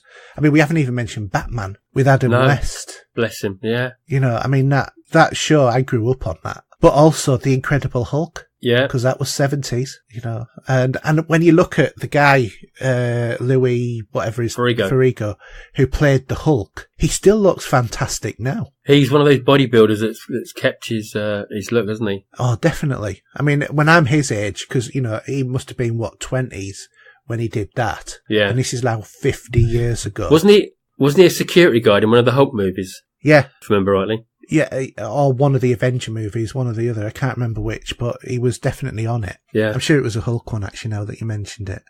But other classics like Hawaii Five-0. Yeah, which is it's respawned a reboot over the last 3 years or so. No, it's not the same, no, is it? Wonder Woman. You can't knock her, can you? Oh, I mean, she still looks fantastic now. She does, yeah. But I think because we go back to the real black and white ones. The Addams Family. Yes. The Munsters. God, which isn't on our list either. Yeah. The Beverly Hillbillies. I never really got into the Beverly Hillbillies, and they went from the 60s to the 70s, those ones. Yeah. So they went through their progression of black and white to colour. Yeah. There's a couple I put in here. Now, the first one was F-Troop. Didn't see that.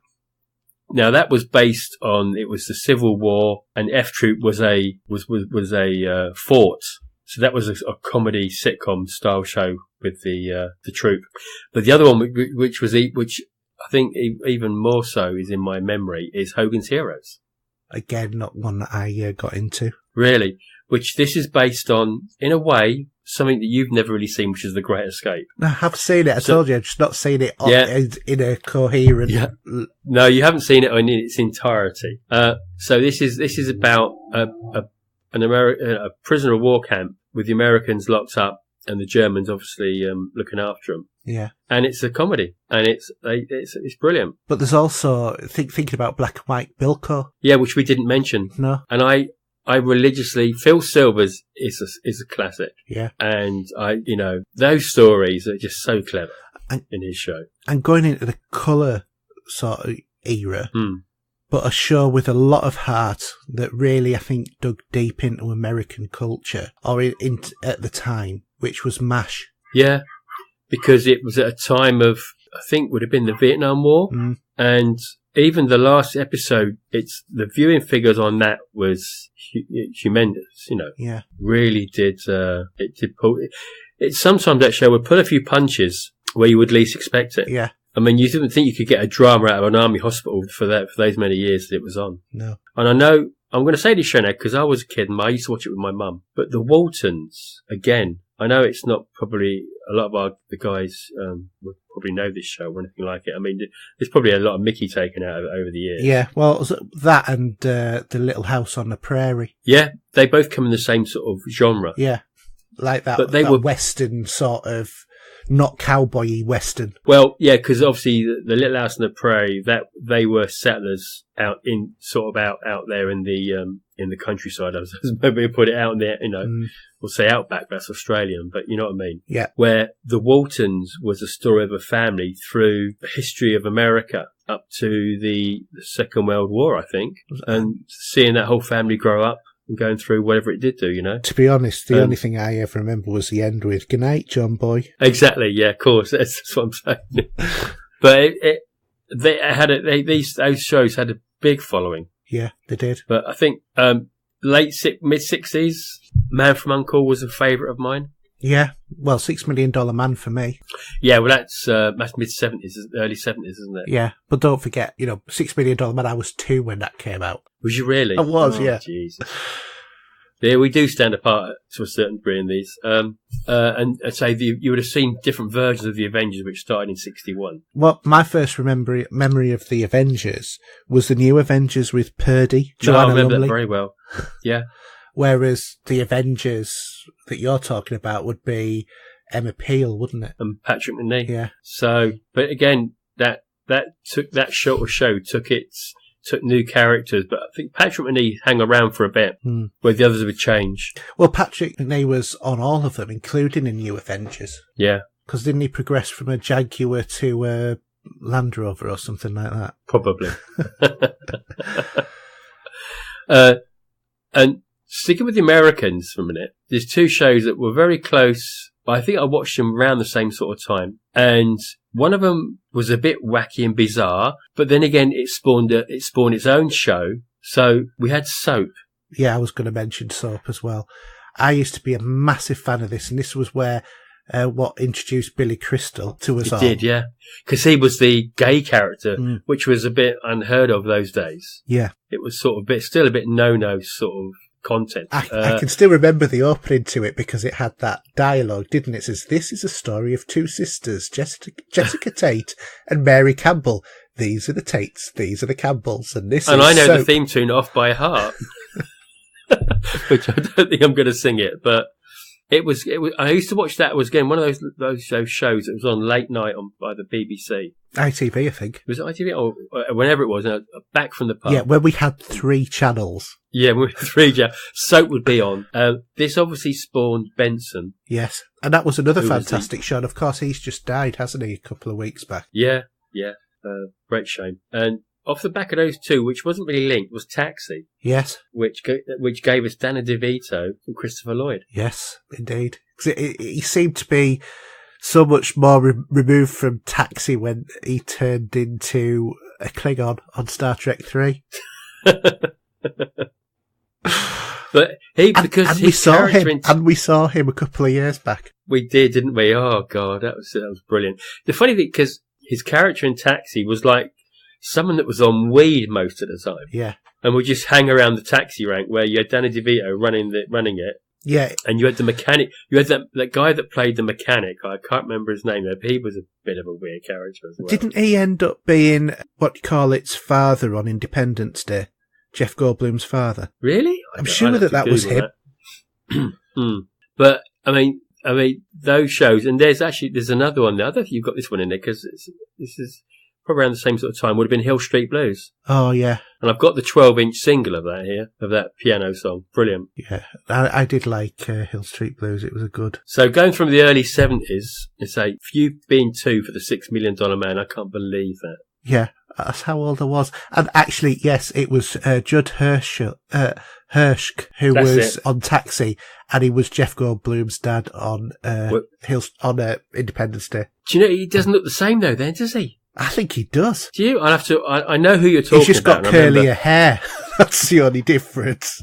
Because he plays sort of a Jewish character, doesn't he? That's right. Where he's got a bit of a wackier voice. Yeah, and it was only after we started talking and you said about him, and then I thought, oh my God, that's Jeff Goldblum's dad. Because I just got the picture into my head. Because I've been trying for years to make the link of who he was. Yeah. God, yeah, it's just so incredible. Another one, probably more so for me, because I've been 5 at the time, but The Muppet Show. No, I did used to watch that because it's very surprising the guests they used to have on that show. Yeah, Mark Hamill was on it, wasn't he? John Cleese. Yeah.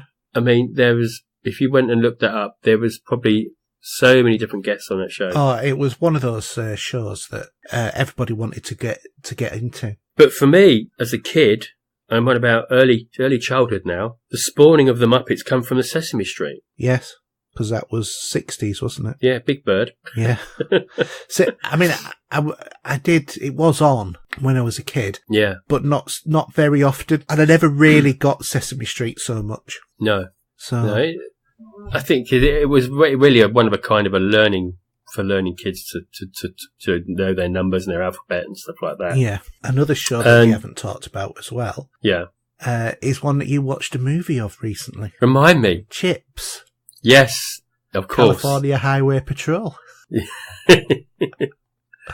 Yeah, that it's funny that I remember watching it. I don't remember the episodes as much as some other TV shows. No. But I used to watch it religiously, along with I think that and Baywatch at the time. Yeah. But I mean, I think it goes to say a lot about the characters when I think about it now. I remember it was Puncharello and the other one. The blonde-haired one. Yeah. Shows you what memory we've got, isn't it? It is. We're obviously going senile in our old age. Yeah. I know because obviously we do talk about science fiction, and there's a lot of comedies out there over the years. Yeah. I mean, well, we haven't talked about a lot of British stuff. No. So, for example, Porridge with Ronnie Barker. And that's still on now. It's one of the very few comedies from the 60s that is still able to be shown. I don't know if Steptoe and Son's on these days much. It is occasionally. Mm. And that was a classic show as well. About a rag and bone man. Cause I mean, who sees a rag and bone man nowadays? The people wouldn't know who that is, would they? No, it's just somebody who used to walk around going rag and bone, and you used to give I him your junk. Yeah, I remember this one episode that I remember so well is where they have an argument and they put a tape line, in the house, in the house. And they got the TV in a slot. Yeah. Because they say one day I'm going to view it, one the other, and one's trying to watch the football and can't see where the goal's going in because the net's on his side. Yeah. On his dad's side. And the two movies that were spawned from the TV show. When he married a stripper. Yeah. It's hilarious. And his dad got food poisoning from the lobster. Yeah. I think these were done by Ray Galton, if I remember rightly. Yeah. Who at the time were big writers for a lot of the shows that we had then. 40 Towers. I mean, how can you not forget that? No, definitely can't forget that. And obviously, but there's only about 13 episodes. Is it that many? I thought there was slightly less. Maybe it was slightly less, but it always seems like there's more than what there is. But I think there's probably maybe a handful. Yeah. I mean, sometimes when you watch it, you kind of wonder why that is still allowed on TV, because it is so insulting to, Spaniards for a start off. Well, it's insulting to the British public, isn't it? It is, yeah. As tourists. It is. But John Cleese, I say, it's fantastic. I know Mrs. Richards' episode off by heart, the script. Mm. If I'm watching that, I could talk along to the whole show of that one, and just makes me laugh every time. Yeah, Yeah, funny. It was a funny show for its time, and obviously that was a second outing for John Cleese, because before that there was Monty Python's Flying Circus. And how oddball was that at the time? Oh God! Well, it still is oddball, isn't it? It's like, this is a dead parrot. I mean, how do they get away with some of the things they have on that show? God only knows. I mean, there was other shows at the time that come from that with Peter Sellers and people like that were done stuff. Yeah. That at the time was so wacky. It was a staple of British TV. Yeah. And they took it to America, and even Americans loved it. But I mean, there are some shows now that you will probably never see again, because we've got none of those on the list. You do know that. I do know that. But things like Please Sir, which was a show about a night school for people with English as a second language. No, you're getting confused. Which am I? Yeah, Please Sir was the school. Oh yeah, that's right. Fen Street Gang. Yeah. Yeah. And you're on about the college. Yeah. Which is Mind Your Language. Mind Your Language, that was it. Yeah, sorry. Yeah, getting it's obviously I'm going see now because I'm getting my shows mixed up. But yeah, they all sometimes they do blend. And then you had Love Thy Neighbour as well, which oh God. Oh yeah. You can watch them on YouTube. I think Mind Your Language as well. They're all on YouTube. The full episodes. Yeah. On the buses. Yes. Because these are all very sexist shows, weren't they? I'll tell you what. On the buses, the "Oh Arthur" woman with the glasses. That's how my mother used to look at that. I think she used to model herself on it. And you had Blakey there, Stephen Lewis. Oh God, yeah. Get that bus out, Butler. Yeah, that was absolutely classic, wasn't it? But I just think it's a shame that a lot of these have gone. Alf Garnett. Yeah. As well, that you won't see any more of him. You need, if any of these guys don't know who Alf Garnett is, you want to look on YouTube for Alf Garnett's Christmas debate. Yeah. On Jesus. Absolutely hilarious. Yeah. But don't expect political correctness. Don't. Warren Mitchell, I've met him. He's a fantastic guy, he was. He's such a lovely guy, and that character was superb, really was. And again, it was a British staple comedy at the time. Yeah, but we seem to be ashamed of the comedies that we had nowadays. I mean, I'm actually surprised that because of the Mickey taking out of the character, that Are We Being Served is allowed there for Mr. Humphreys. That's still on TV and be repeated because... Well, they tried to remake that, didn't they? Yeah. And it failed. And the same with Porridge. To be honest, I just couldn't believe they even tried to do it. Oh, that remake of Porridge was terribly poor. Yeah. I mean, Porridge did have a spin-off called Going Straight. Yes, it did. Do you remember that? It did, yeah. Because it was the same guy. And I'll tell you another one as well. One that I used to watch religiously when I was a kid. Rising Damp. And a subsequent movie with Leonard Rossiter.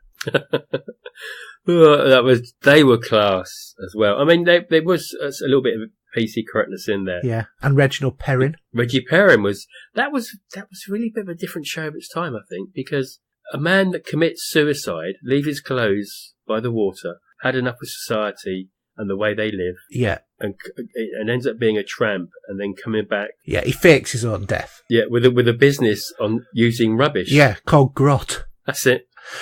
And his sales put the prices up and everybody went mad to buy stuff with higher prices. Yeah, and then at the same time as that show, you had The Good Life. Yes. And I always say that Felicity Kendall, she had a good backside. Well, for her she age, did win she did win Rear of the Year. I'll tell you another thing that was about the same time as well that you never see repeated, and I don't know why, because I don't remember this actually being offensive in any way, was Terry and June. I don't remember anything really controversial out of that. No. Do you think it comes on the tail end of the back of Carry On a little bit, that sort of show? Well, possibly, but Carry On films are still repeated. I mean, there was a Carry On Dick the other day on TV. Oh, was it? Oh, brilliant. Yeah. Terry and June, because, I mean, that probably would have spawned shows like Every Decrease in Circles, which I think was more 80s anyway. It was, yeah. And I don't believe it. Yes, and... We've got such a good pedigree of comedy in the BBC. Yeah, and yet we never see half of what's being produced nowadays. You know, they're not rerun anymore. No. Which I think's a shame. Yeah, it's funny because I turned the TV on the other day and there was an interview with this lady and it was Mrs. Bucket. Oh yeah, from Keeping Up Appearances. Yeah. Mrs. Bouquet, not Bucket. She's looking well. Yeah, she didn't like it Bucket, did she? She hated that. She's looking well for herself. Yes. Because she's no slouch. You know, she's getting on a bit now, bless her. But we had, the BBC had an array of TV shows, sitcoms. But so did ITV. I mean, like a semi-sitcom was Minder, because that was a comedy drama, wasn't it? Really, I don't really how not. Yes, I suppose it depends how you. Because Arthur Daly was a bit of a comical character himself, wasn't he? So he was, yeah. And Terry was like the straight man. Dennis Waterman, yeah. But then Dennis Waterman was in the Sweeney, so his pedigree of. From being a hard cop. But I'll tell you what, I mean, it goes to prove, you know, like what impact Minder had, because think of Little Britain, because they did the Dennis Waterman characters as, you know, so you want me to star in the show and write the theme tune and sing the theme tune? Because he was so tiny in that big chair when he's sitting under, he's hanging his legs over the edge. Yeah, absolutely fantastic.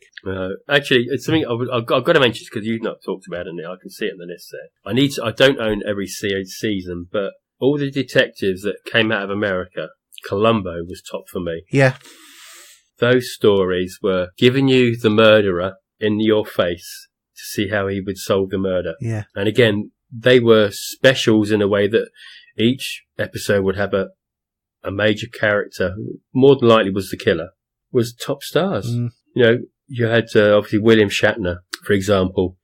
You had Richard Montalban, who obviously played Khan in Star Trek. There's no relation to keep doing them. You had all these big stars there each week. Ray Milland, I think, was another one. They were just fantastic shows. Yeah. And of course, mentioning Ricardo Montalban, you can't not mention Fantasy Island. Fantasy Island, yeah. They're playing, they're playing. That was a bit of a weird show, wasn't it? And of course, what's his name? His real name was Maurice, wasn't it? He was on The Man with a Golden Gun. Yeah, bless him. Got hung up in the basket in the crow's nest at the end. He did in the end, yeah. After he got him inside the suitcase. Yeah, that was so funny. But I mean, another thing I'm thinking about being a kid, going back to British stuff for a second, Grange Hill. I mean, you know, let's face it, 5:00 every week it was that, wasn't it? And that music, and back in the 70s era, you know, moving on to the early 80s was the Tucker sort of period, which did a spin-off of that character as well. Tucker's Luck. Yeah. And he obviously moved on to EastEnders from there and then got killed off. Yeah. With HIV, but there you go. And then he went on the bill. Yeah. And then he was on the ice dancing thing where he couldn't do it. Oh, did he? Oh, okay. Yeah. But yeah, I mean, I think, trying to think of when you were sort of, I would have been 14 at the time, maybe. Yeah. For me, I mean, for a lot of people maybe listening now, they probably would have had something like Biker Grove as the alternative. Yeah. That went on for a bit later in life. Well, I mean, it was only a few years back that Grange Hill actually stopped, wasn't it? Biker Grove was an alternative one that came and went as well. Yeah. Well, look what happened to those two. Yeah. You know, yeah, I think kids' TV for us, I think we had a lot more American diet. Yeah, definitely. With the two, and then as we grew up, there was some more. There was the golden era of comedy. Yeah. That we had in the 70s that will never be seen again. No. And even people like Tommy Cooper, if you say variety acts that were at the time. And of course, it was poor old Tommy Cooper as well, who actually live on stage on TV, wasn't it? Died while he was being filmed. Yeah, it's awful. Yeah, and he you know, clenched his heart, fell down, and everybody started laughing because they thought that it was part of the act, and of course the poor guy was having a heart attack. Yeah, and didn't come out of it. Yeah, such a shame. But I think because we. Going on to that sort of thing that we had there, we had like Morecambe and Wise that was a very much, which I don't know how it's going to transpose from the future for Ant and Dec. They're not the future, Morecambe and Wise. No, what I'm saying is No. But what I'm saying is what they have done as a double act. Yeah. Isn't not far off it, to be honest. I think that they've modelled themselves on. Possibly. But of course. But Morecambe and Wise was such a staple at Christmas. Oh, well, it still is, isn't it? You know, that you still get Dave or whoever repeating, or UK Gold, showing all of those. Seeing Anthea's legs. Yeah. When she was reading the news. Yeah. And then you had all you had the South Pacific, Nothing Like a Dame. Yeah. And I think they were all newsreaders, weren't they? BBC newsreaders that were doing it. But also the striptease were doing the breakfast. Yeah. Oh, that's classic. And I think this says something about that era as well. As in, sure, they did sketches where Morecambe and Wise were laid in bed next to each other. But it was, there was nothing, or the gay or whatever, because they weren't gay for a start off, because they were both married.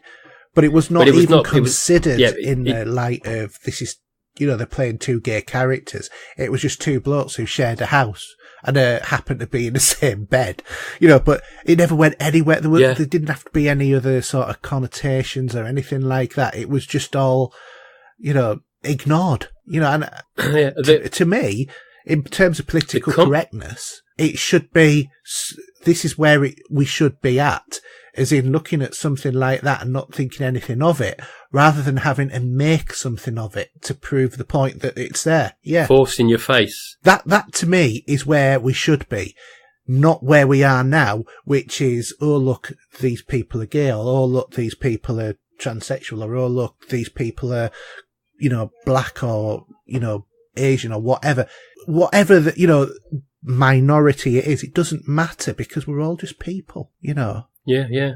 They were very clever, though. I mean, I remember one with, do you remember Andre Previn, the conductor? And he played the tune with all the wrong notes in front of him. They were all the right notes. And it was fantastic. Yeah. But it was just so clever. It was. But evidently it was also very, very carefully choreographed and scripted. You know, they and of course, Morecambe and Wise, was it Morecambe and Wise who also were big in Australia as well? Oh no, it was Two Ronnies, wasn't it? I can't remember. Might have been the Two Ronnies. Yeah, have to mention them, didn't we? I mean, obviously they've had a big influence on us, because that's how we sign off on an end of a show. Exactly. And you can't forget the Phantom Raspberry of Old London. Raspberry Blue. I used to think that was hilarious as a kid. Yeah, that's it. And if anything, one of the most infamous sketches of all time is by the Two Ronnies. And do you know which one it is? I'm not sure. I said Four Candles. Oh yeah. That was. I mean, that was the great thing about the Two Ronnies, was that they were such masters at that whole thing. You know, that whole use of words. It was brilliant, because they would dress up as when they did the sort of the variety part at the end of the show, where they'd be doing a song and dance act. Yeah, they could be dressed as women, all sorts, and you never thought none the wiser of it. Yeah, but it come up over as very clever on the writing side of things. Oh yeah, I mean there were fantastic writers, and of course, what do you call it? There was also Sorry as well, which only starred Ronnie Corbett. But you know, that was really good as well. He was a good comedian in his own right. Yeah, we'll say obviously Ronnie Barker did Porridge from his point of view. Yeah. But together they were another class act, or, you know, and we haven't mentioned Les Dawson. Yeah. And he always used to dress up as a woman. Yeah. We used to do that whole sketch, didn't he? Of, you know, with I can't remember who it was who we used to. He was in Coronation Street, wasn't he? Was he? The other character, yeah. The one that was with him dressed as, they were two old ladies, weren't they? Yeah, wasn't it the guy who used to do it with him? Wasn't he also on The Three Musketeers as D'Artagnan's aide? I don't know. Can't remember. No, I know who you're thinking of. No, I don't think it was him. Was it not? I thought it was. Not sure, but yeah, there's loads. I mean, as much as what we had for America gave us in the shows that we've talked about. Yeah. From the British point of view, I think we have matched them very much so with content that we've had. But it's not sort of shows that would work in America as much as 40 Towers had its own version in America. Yeah. I don't know if it was script for script in the end, but... It was Roy Kinnear I was thinking of. That's right, yeah. Died some time ago. Yeah, but I mean, he was quite a good comedian, very famous at the time as well. So, yeah, I mean, he was on Dick Emery. Dick Emery used to get dressed up as a woman as well, and also as a vicar. Yeah.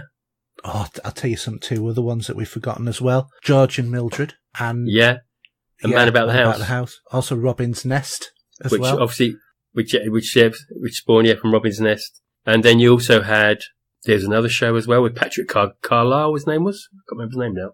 They had the big dog in the family. It wasn't Man About the House, because that was Richard O'Sullivan. But there was I can't remember it now off the top of my head. But anyway, but yeah.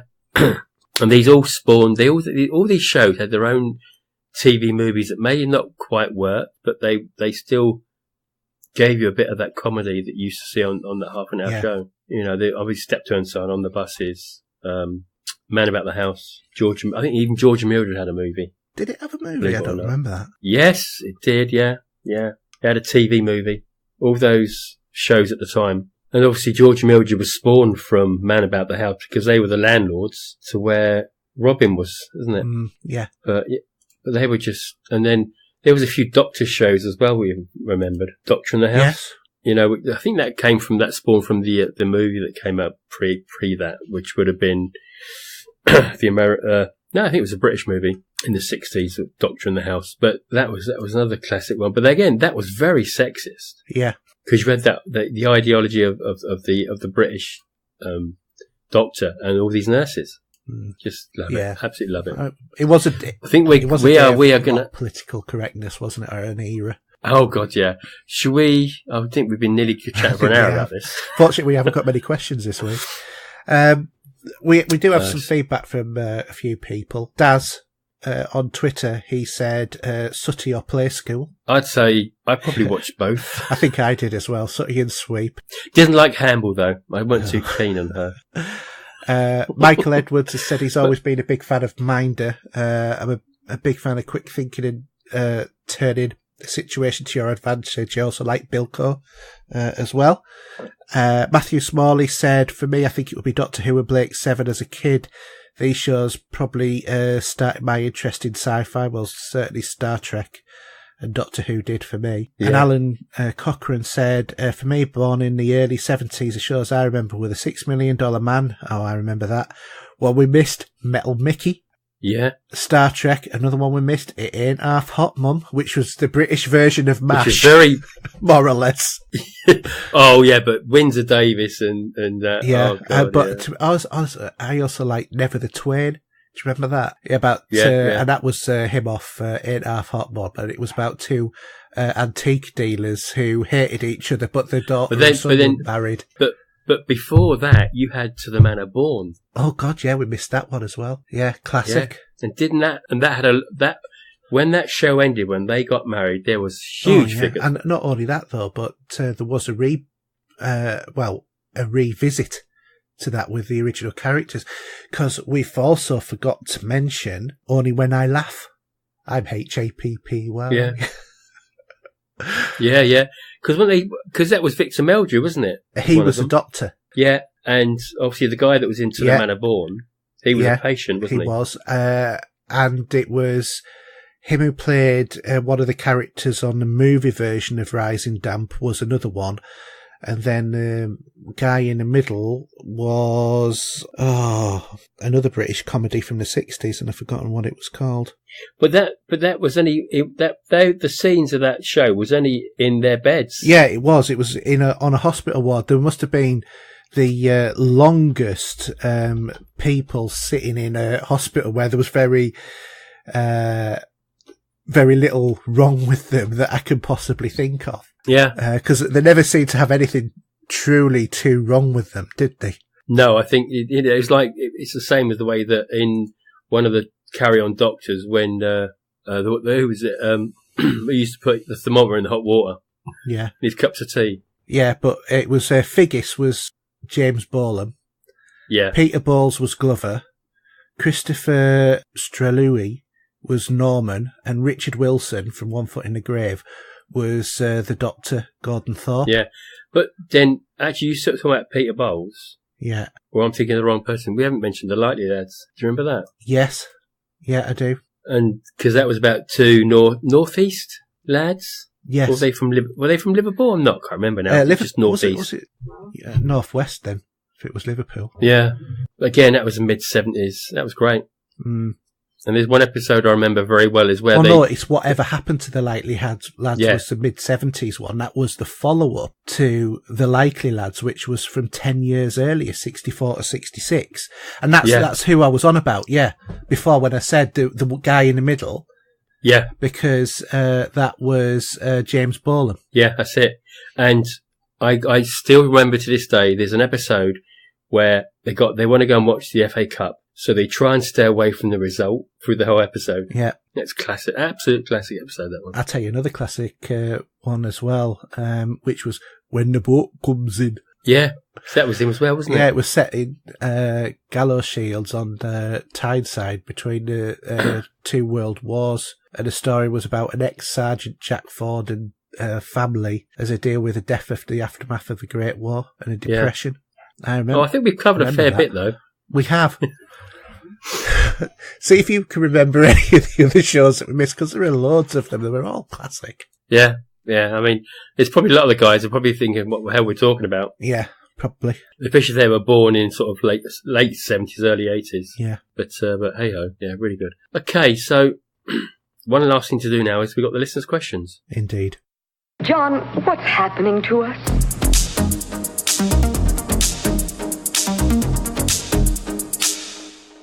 So, Mark sent us a couple in again. The first one is, do you ever double dip on consoles?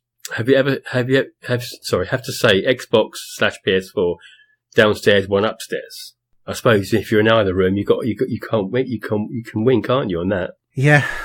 But I think more than me, you're the one that double dips. Tripled on one. Elite Dangerous, you're on about? No, console. Yeah, no, yeah. Did you do that on 3?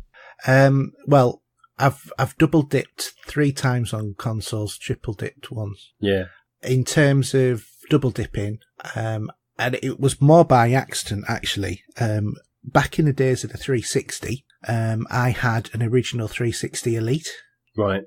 And in terms of that, if you remember, they have suffered from the Ring of Death syndrome. Yeah. You had to be something out of the Hitchhiker's Guide to the Galaxy to wrap him in a towel. Yes, indeed. We missed the Hitchhiker's Guide to the Galaxy off the list as well, didn't we? Yeah. Oh. In the last debate. But yeah, so the Ring of Death, I got it, and I got it fixed and got it sent back. And it was fine for ages. And then it died again. And it was like 2 years after I'd bought the original. So I thought, oh, well, it was dead. And that was it. I mean, to be honest, double dipping on consoles, I must admit, I did go through every iteration of the 360. Well, yeah. I think I had, I would have had 2 360s probably at one point, or I had an Elite and a 360. Oh, but that wasn't my double dip.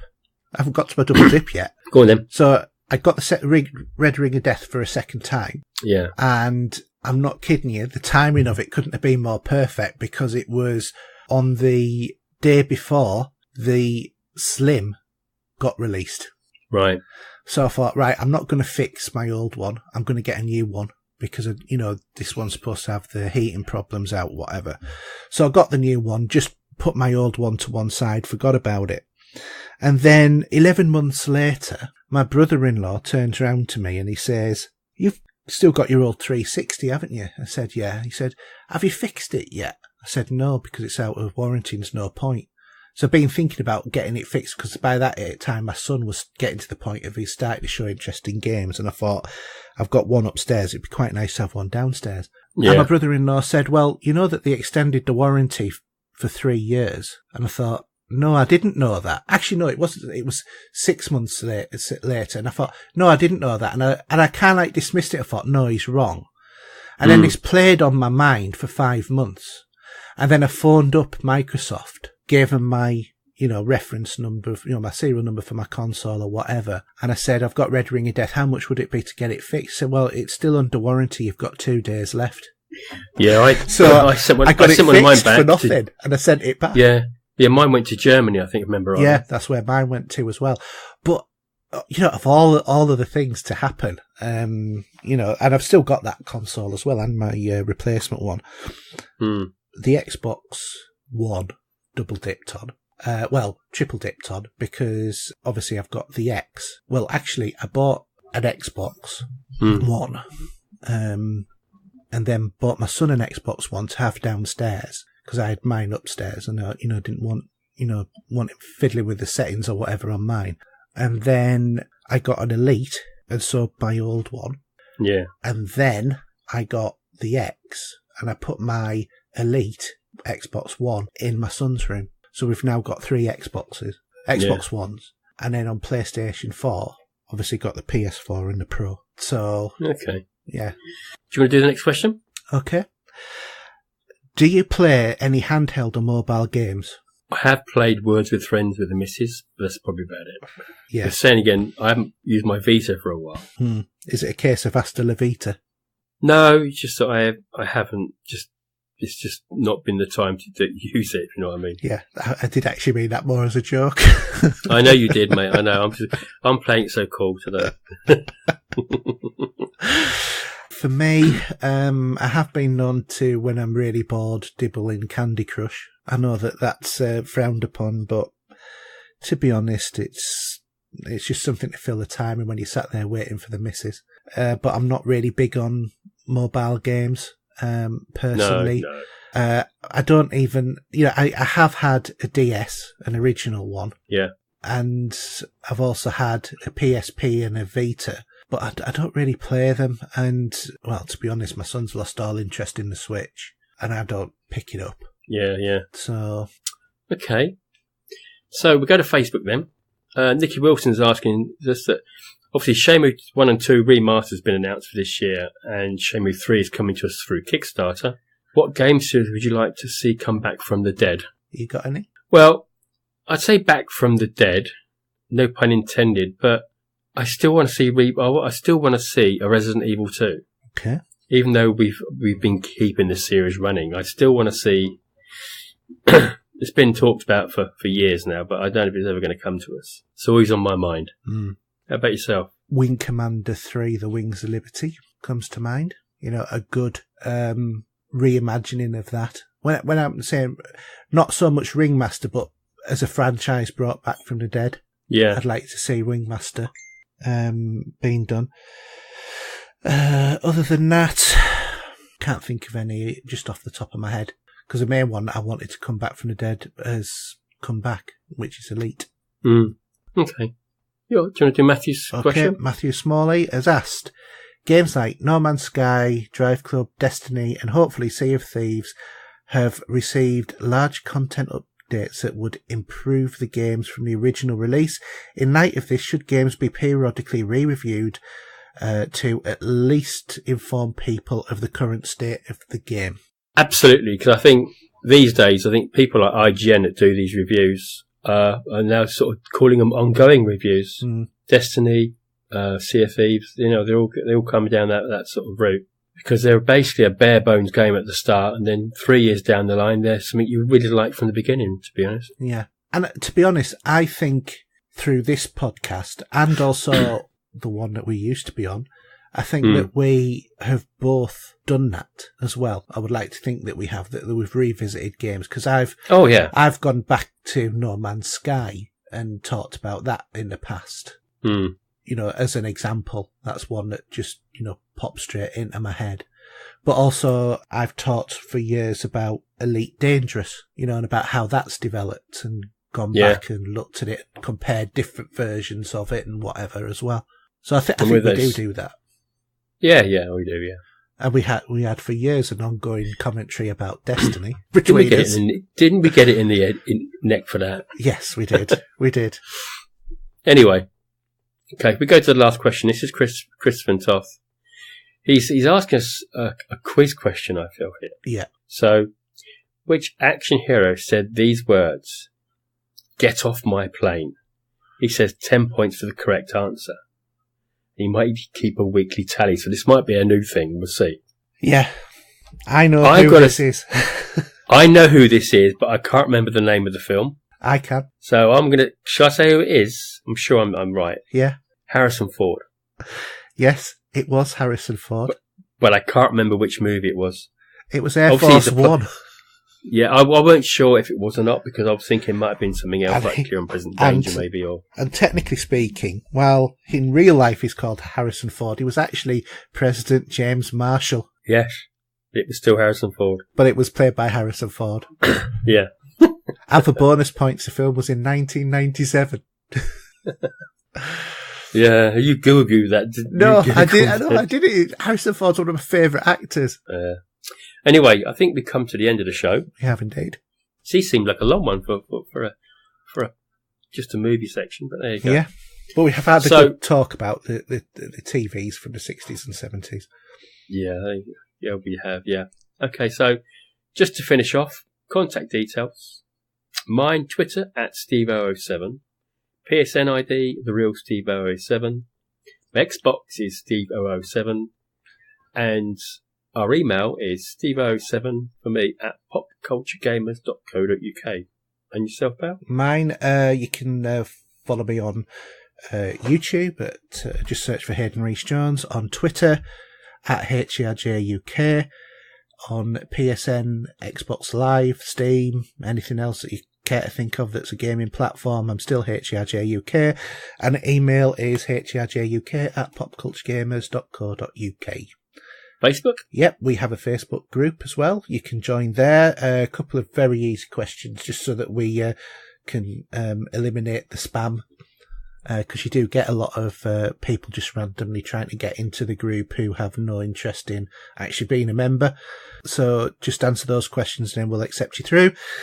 Or if you've got any inquiries about the podcast, then just email podcast@popculturegamers.co.uk. You can also get us on our website at popculturegamers.podbean.com. And if you want to listen to this show, obviously you're listening to it through some sort of medium, but we're available on iTunes and lots of other different services, including Podbean. And you can also get us on your Amazon Echo by asking AnyPod to play Pop Culture Gamers. So that's it. That's all wrapped up. So last thing is to say it's good night from me. And it's good night from him. Good night. Good night. No longer a dream, but a reality.